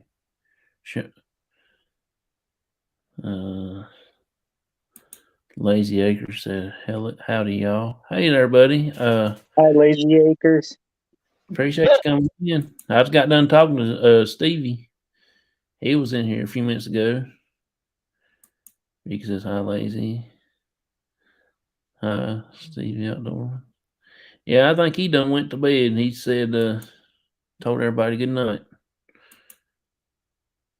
Sean says hi to Lazy also. Is Bootsy not in here today? No, I hadn't seen her. She Oh, I messaged her earlier today, and she mentioned something about one of my videos I did, and I cool. messaged her back, but she never messaged me back yet. She probably will tomorrow. I think she was busy with work today because I didn't even get to see Yeah. none of the videos today. She's always fun to chat with in the chat. Oh yeah, Bootsy seems pretty cool. I like Bootsy. yeah. Have you ever checked her videos out? I've checked a few of them out. Finally, She does a good show. I mean, yeah. it's more for women, but I just like the way she conducts her videos, and she And has, then yeah, she does a real good job at conducting her videos, and I liked when she was doing her karaoke one, and her husband came home and started dancing in the background. That was awesome. That was that. yeah, I think she should make that a thing. yeah, That's my opinion, but I guess he's a truck driver, so yeah. He's gone pretty much a lot. yeah. But yeah, I do try every time I see her come in on the show. I normally try to watch her videos. Bootsy's cool, very social. Yeah. Yep, yep. Oh, speaking of the devil, there she is. Hi, Bootsy. We were just talking about you, talking about your shows and stuff. Yeah. I mean, I just like to watch all these different videos and stuff, and ones that's from North. I like uh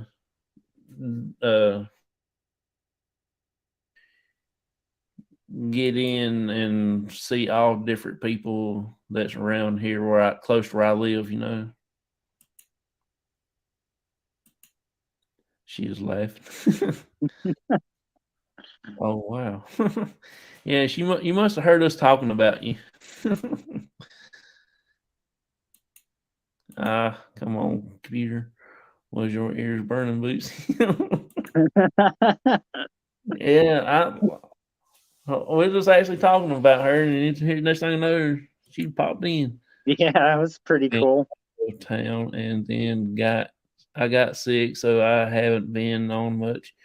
I'm sorry, Yeah, I was Bootsy. wondering what happened. I thought, well, it was Monday, and it don't seem like a Monday because her video's not popped up. I was kind of scared to death. I thought, oh no, I hope she ain't quit. Or my time frame is done messed up. I got my Wednesday video already recorded and ready to go for my Hump Day EDC. I did my 5 most used knives. Yeah. Hi, Vicky. Hi, Sean. Lazy Eggers and Sean. Sean's in here. Hi, Sean.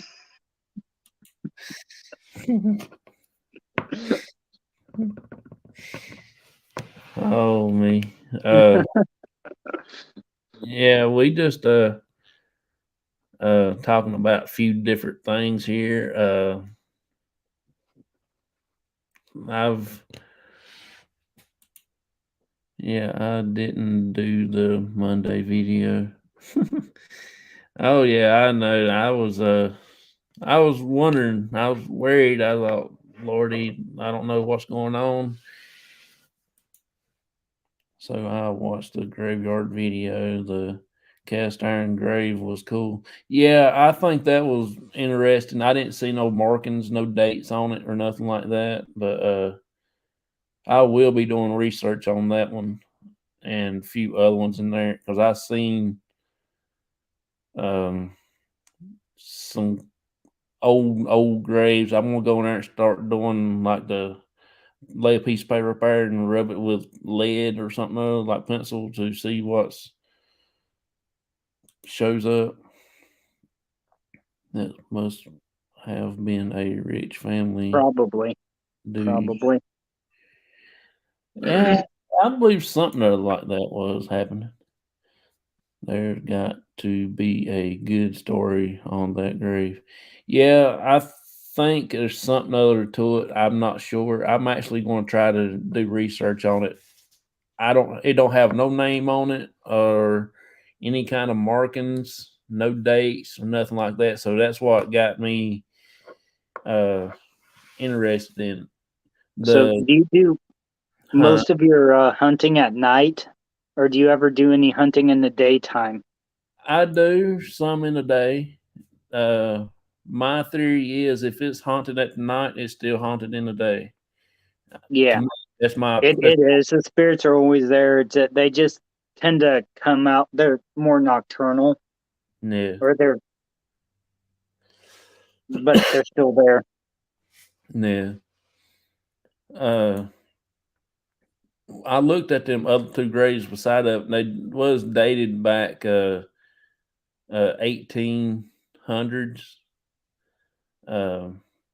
Far as what the other ones beside of it was, but that particular grave, I do know it's a small child because it's no longer than that, well, about that long. But I mean, I just don't know anything about most of all them old traditional stuff, far as putting cast iron on like that. But now the safe that they did back in the old days and the cages, that they actually had a story behind it. The Morton safe or something. I can't really say the name of it, but it started with an M. It was reason why that was. It was mainly for people to not steal the grave bodies out of the grave, for grave robbers and all that mess back in the day. Yeah, there are a lot of people that wanted cadavers for medical scientific stuff, and they didn't care how they got them, unfortunately. And so there's a certain time in world history, not just the U.S., that there were grave robbers getting cadavers for the medical fields because they were paying a pretty penny for them. So that's why they did that to a lot of them, or put them in thick concrete, encased them in concrete too, and different things. Like the Egyptians, when they would bury the kings and stuff, once they went to the Valley of the Kings, they would fill the pits with gravel and sand. That way, when you go to dig it is a lot harder to dig, and it'd take a lot longer. I mean, it deterred them, but it obviously didn't stop all of them, from what I've gathered from documentaries and reading up on the ancient Egyptian stuff. Yeah, I've seen where they put concrete slabs over some of the graves, but no, like Vicky says, that's the first graves that she's seen in the U.S. with the cast iron on it. That's the first one I've seen. I don't know what you will call it. I don't know if you call it a cage or safe or what. Because it's nothing like what I showed on my videos that night, the pictures that I had. You know what I mean? Yeah, we have here in Kansas, there's a Highway 99, I think it is, somewhere along that highway north. I think it's north of Westmoreland, around Westmoreland, but somewhere along that highway, when they were building the highway, they ran into Native American burial grounds with a whole bunch of Native American artifacts and stuff. So instead of moving the graveyard, they had somebody come in and they had explained it to the spirits there that they were going to put the highway over it so people wouldn't come and rob the graves. So there's a highway going over a grave. But they did the proper thing so it wouldn't make the spirits mad. Yeah. And as far as I know, that area, I've never heard of really any hauntings on that specific area there, other than that it's just got the Native American burial ground underneath the road, so people wouldn't rob the graves. Yeah, I'm wondering if you can go sit there at nighttime and just Just cut your car off and just sit there and wonder if you see native spirits walking around. That's a good question. I don't know exactly where it is on the road, Yeah, and I don't know if it's just a local legend or something. yeah, That could be, but yeah, it does kind of make sense though that they would do something like that to protect them. In other countries like England, they did it because they thought that they were werewolves or vampires. yeah, Yes, that's absolutely true. yeah, And they would also bury the bodies upside down if they thought that they were possibly going to come back as a vampire. Because yeah, supposedly, if you buried it upside down or buried the person upside down, they won't be able to raise as a vampire. And then the Nordic, they would put their warriors, their like really good warriors and stuff on the long ship and then set it to sail, then launch fire arrows at it. And they did that because they were afraid that the warrior would come back as like an undead yeah, type creature and cause havoc. yeah. I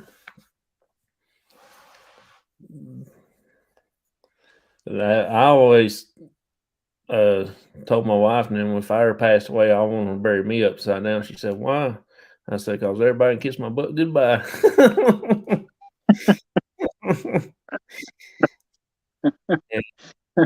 I like that one. She didn't really think it was too funny, but she laughed. She chuckled a little bit. I said, "All these people that picked on me when I was in school and everything," I said, "then they can kiss my butt goodbye." She just laughed.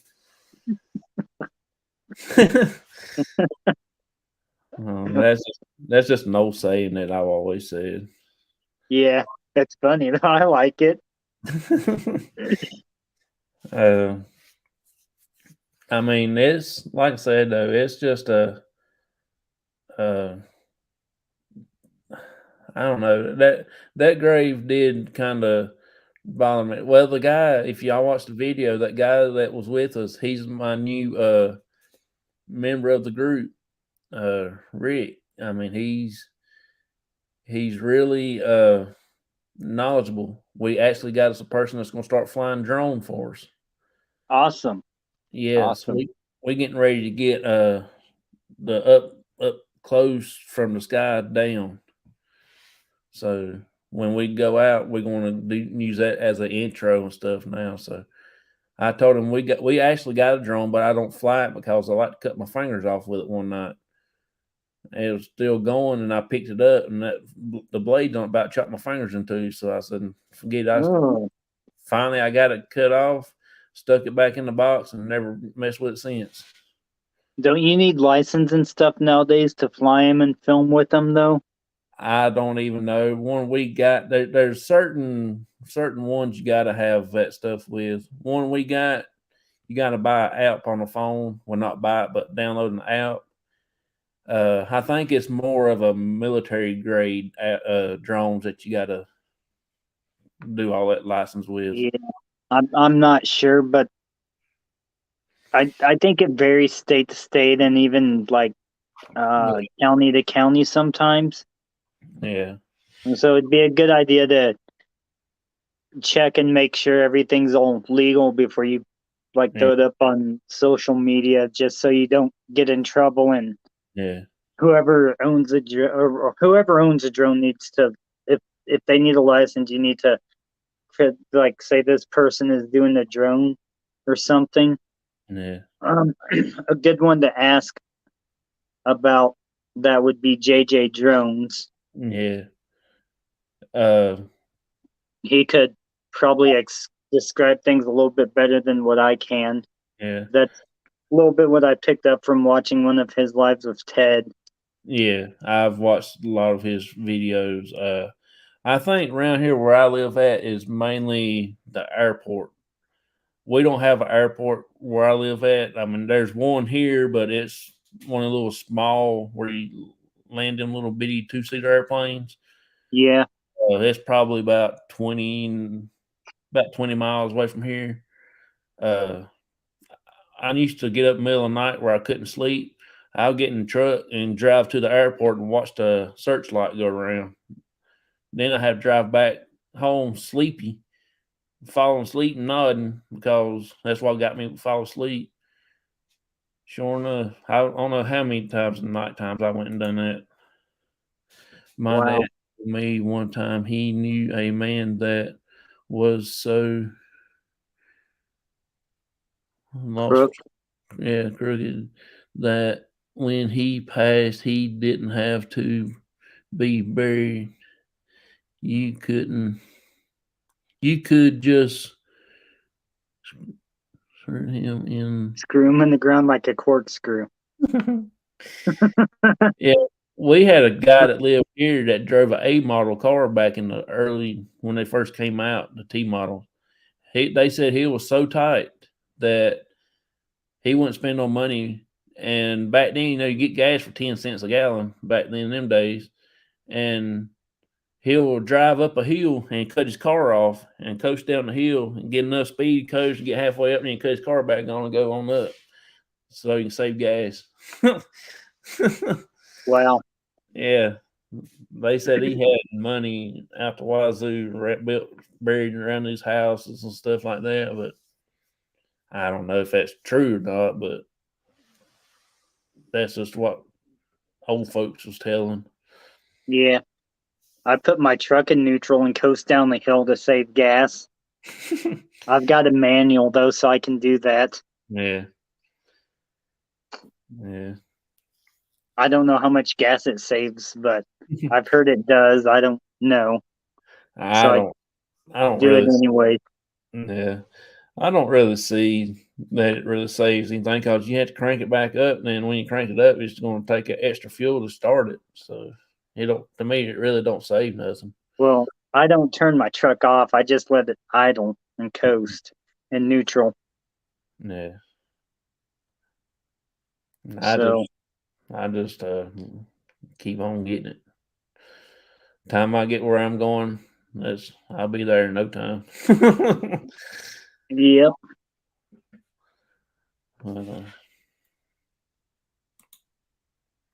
But it's normally on the back roads that on the dirt roads that I'll coast my truck. Yeah.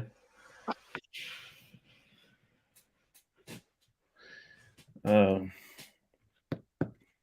was going to say something else. Forgot what it was. I don't have a clue now. But yeah, we've got some more things lined up for long. Like I said, that new guy that's got in, he seemed like he's going to be a good one. He does have a lot of ability as far as sensitive when we go to places. He picked up a lot of things the day when we was there together. I watched him into what he thought about the whole cemetery and how he felt when he walked in. And I didn't say nothing. He told me something there about where he felt some different stuff at. And that's what I felt the same thing at the same place, but I didn't say nothing until he told me. Then we both was at the right understanding, So I that lets me know right there that he'll be bringing something. But that's good. I think Rick will be good for the group. Oh yeah, I think he will be also. I mean, he seemed really knowledgeable. He's from New York, so we actually going to start traveling when we get our funds up and stuff like that, and start doing more and more and more. And I asked him one time, I said, well, you think you'd be interested in joining? Before I ain't got that out of my mouth, he said, sure enough, do. So he's active. He became a member today. So I bet some of the Mayan temples are probably haunted. The Mayan and Aztec temples where they did all the sacrifices. Yeah. I bet some of those places are haunted really bad. Yeah. I've never seen any stories of anything about people saying they're haunted, but it definitely wouldn't surprise me that you could find some if you did a little research on it. Yeah. I'm going to try to start doing my Thursday night shows on different things like that. Like right now, like I said, I'm doing the Victorian era. My next series is going to be the Civil War medicine and Awesome. hospitals and stuff like that. The store my grandpa used to have in Garnett, Kansas, it had a trap door in it, or yeah, I guess you call it the trap door, but it went to the Underground Railroad that was in Kansas, because the Underground Railroad was in Kansas too. Yeah. And they had, even in Wamego, a lot of the tunnels got filled in though, but even in Wamego, they uncovered like things that were in the Underground Railroad from Kansas too. Yeah. And Wamego. It's pretty cool. Yeah. Yeah. Well, man, I hate to call it a night, but I'm going to have to get going. I appreciate you coming on here, buddy. Yeah, no problem. I was glad I finally got to share some of my ghost stories with you without having to try and type it out in the chat, because I do everything on my phone, so it's kind of a pain in the neck sometimes. Yeah, and I know. Especially when you can't really put out the feelings and stuff that express them in words. Yeah. Unless you're Stephen King, and I'm not Stephen King. Yeah. I will try to get you come back on later, okay? Get you come back on and talk again. Yeah. I'm going to try to get Lazy Acres on here sometime or another and talk. Cool. And I'll try to get Bootsie up here and chat. Yeah, that'd be cool. Yeah. That's going to be my goal for the next few months, to try to talk her in to come up on my show. Well, I'm going to reschedule the guy that's supposed to be here for tonight. I'm going to reschedule him. I got to reschedule my buddy Joseph also.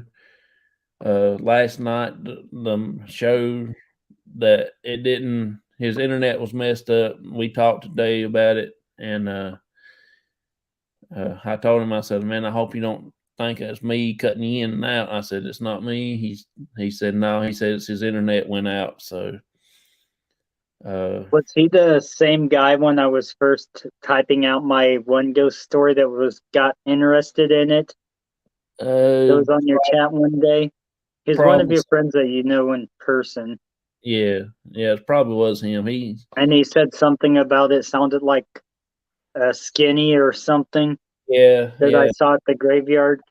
Yeah, or that not that I saw, but pushed me towards the trash.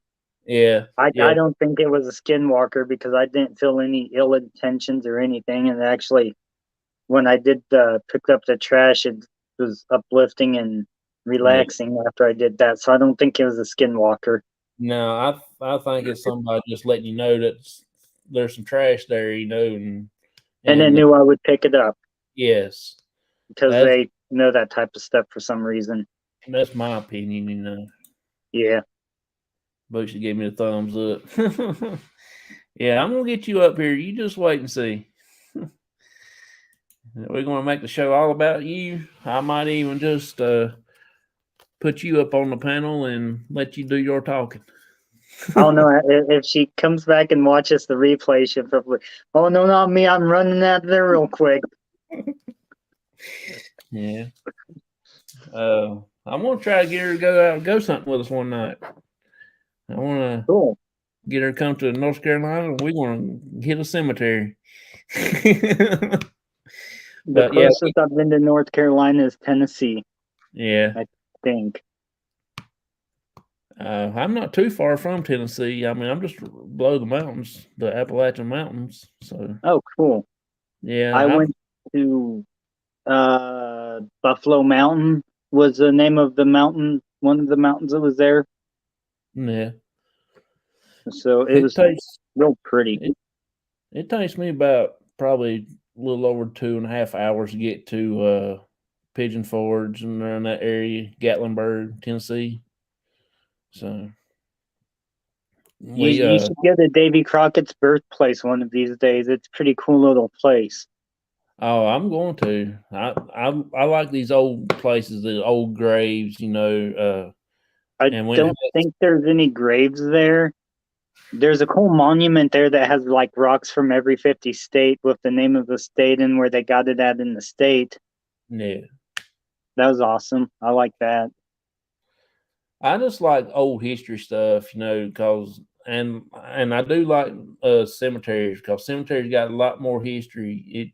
It tells the story of how old the cemetery is and the oldest person in there and the youngest person and stuff like that, and the time frame.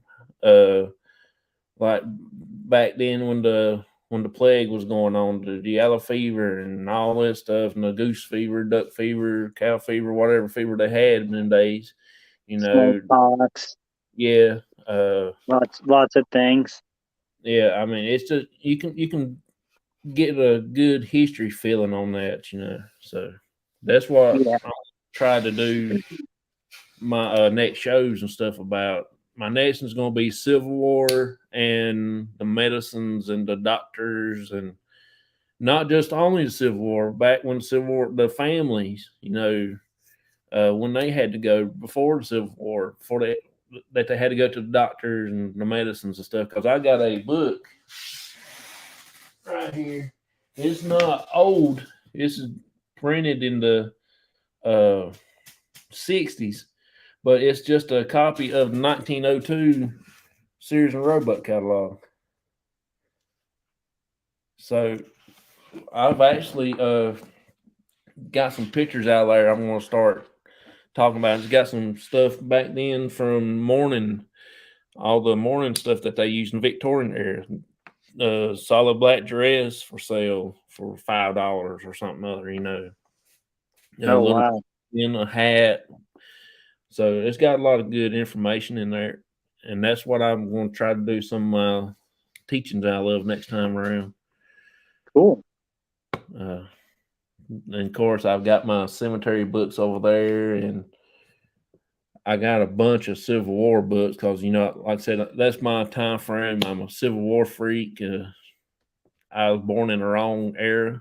I don't know why I couldn't be born back in those days, but then again, I am what I am. Maybe you was at one point in time. Yep. Maybe that was one of your past lives. You were in the Civil War days.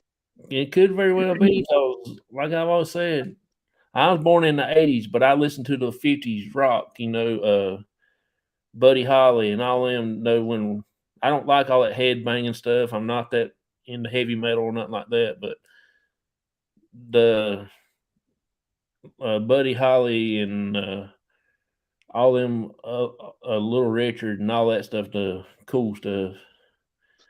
But I was born in the 80s, but I listen to that kind of music. I can sing those songs more than I can the songs today. Yeah. I've been really liking A Horse with No Name by America. Yeah. That song's been kind of striking with me lately. It's an older song. It's back in the 70s. Yeah. When they made it, I think 72. I'm not sure exactly. Maybe I know it was in the 70s. Yeah.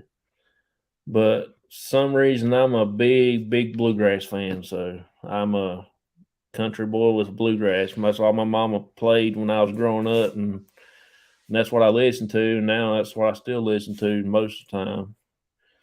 But, cool. Yeah. That's my mom's music growing up on it. Yeah, I'm a big bluegrass fan. I got a Ralph Stanley Clinch Mountain Boys picture somewhere. It's just that's my heritage, you know, the old bluegrass. Because my grandpa, he played banjo, and I guess it just runs in my blood, I reckon. Cool. Let's see. Vicky says my dad and mom played and sang bluegrass. That's awesome. I would love to listen to some some of their stuff that they done. But I'm going to have to get going, baby. All right. It was fun coming up on panel with you. Oh yeah, I appreciate it. I'm gonna try to edit the description and Yeah, I think you should be able to do that once the video's done with. I'm pretty sure you can edit it. yeah. Yeah, I'm gonna change the description because he actually forgot about it, and I think he's actually busy. So the reason why he didn't get to come up, but I'll reschedule him for the next time around. How's your sister doing? Which one? The one that comes up on panel every once in a while, Sasha. My cousin Shay. Oh, yeah. She's your cousin? I thought she was your sister. Sorry. Oh, you're fine. I ain't got no sister. I got a brother and a sister that was stillborn, and I got a younger brother that's live now. Yeah. But no, Shasta, she's my cousin. She's doing pretty good. She's still mean as ever. Yeah, she's still mean as ever.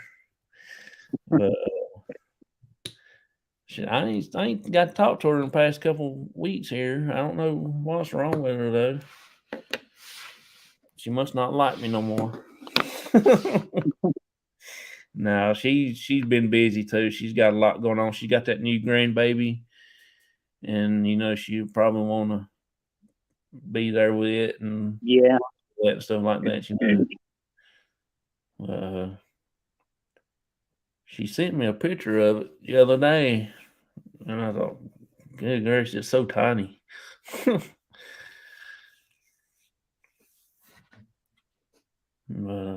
I'm going to go ahead and get off here, buddy, and I appreciate you coming on. Like I said, I will try to get you booked again, okay?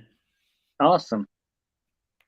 It'll probably be sometime in January because December's booked so far. But I'm going to start over in January and go on from there. Cool. Next week, I've got glad to see you, Sean. Glad to see you too, Vicky. Yeah, it's like I said though, it's been a good day. Well, I appreciate it, bub. I'm gonna get ready to sign off, and I'm gonna do my closing announcements, and then I'm gonna go ahead and do everything else. You have a good day, buddy. Okay. You too. Thank you. All right. Peace and long life, my friends. You too, buddy. See you later there, Lazy Acres, I mean. Sorry. I'm getting half sleepy now, so I'm getting messing up people's names. Bye, Bootsie. You have a good night also. Vicky says, everybody have a blessed night. You too, Vicky. Thank you. That's okay. Man, I've been up all day ever since 7 o'clock this morning. I ain't stopped yet. I kept going. So ain't no telling what I might say. This coming Sunday is my next guest video. Emmy from PDX Paranormal, all the way from Oregon. She's going to be on, which I'm going to send her a message here in a little bit to remind her.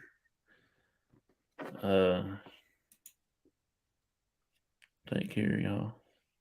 You too. She is a good person also. She's wide open, she's always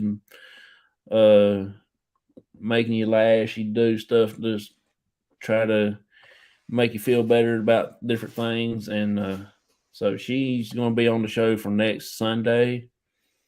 This coming Thursday, I have a show about seances that they did back in the Victorian days and a little bit of history about that. I don't have a whole lot, but I do got a few things. It shouldn't be probably about at least an hour show.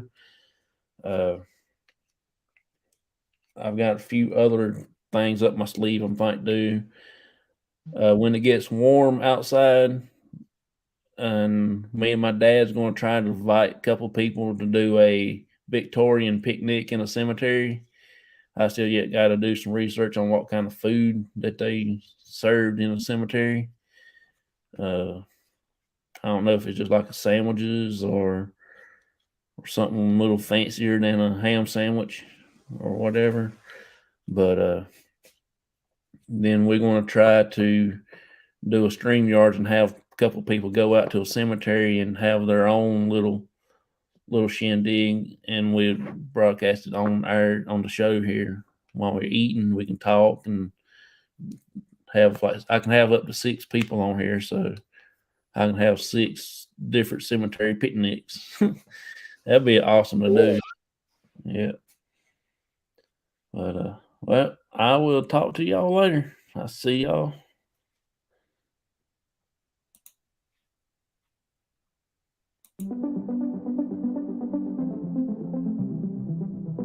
It's been coming up like sun above. It's making us come together. Been making plans and joining hands. Come by me, stand and come together. When they know we've had enough, they'll try and call our bluff. But no, there's no stopping us. We're making a promise. Yeah, we're starting up something. We're starting up something. Oh. Yeah, we're starting up something. We're starting up something. Oh. We're starting up something. We're starting up something. Oh. Yeah, we're starting up something. We're starting up something. They say we're weak when we don't speak, but they don't see us come together. Behind closed doors, we choose love, not war. It's at our core when we come together.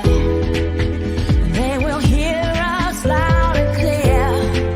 We'll walk right through the fear. And then once we'll all appear and say, we're standing right here, come on. Yeah, we're starting up something. We're starting up something. Oh. Yeah, we're starting up something. We're starting up something. Oh.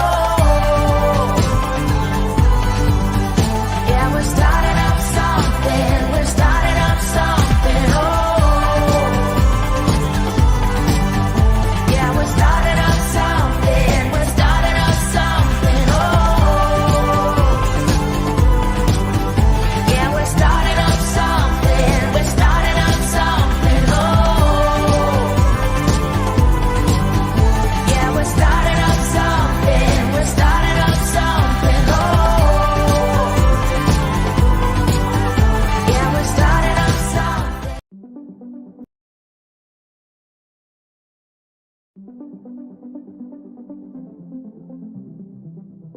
It's been coming up like sun above. It's making us come together. Been making plans and joining hands. Come by me, stand and come together. When they know we've had enough, they'll try and call our bluff. But no, there's no stopping us. We're making a promise. Yeah, we're starting up something. We're starting up something. Oh. Yeah, we're starting up something. We're starting up something. Oh. We're starting up something. We're starting up something. Oh. Yeah, we're starting up something. We're starting up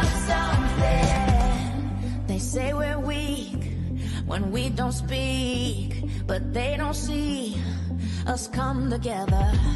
Behind closed doors, we choose love, not war. It's at our core when we come together. They will hear us loud and clear. We'll walk right through the fear, and then once we'll all appear and say, we're standing right here, come on. Yeah, we're starting up something, we're starting up something, oh. Yeah, we're starting up something, we're starting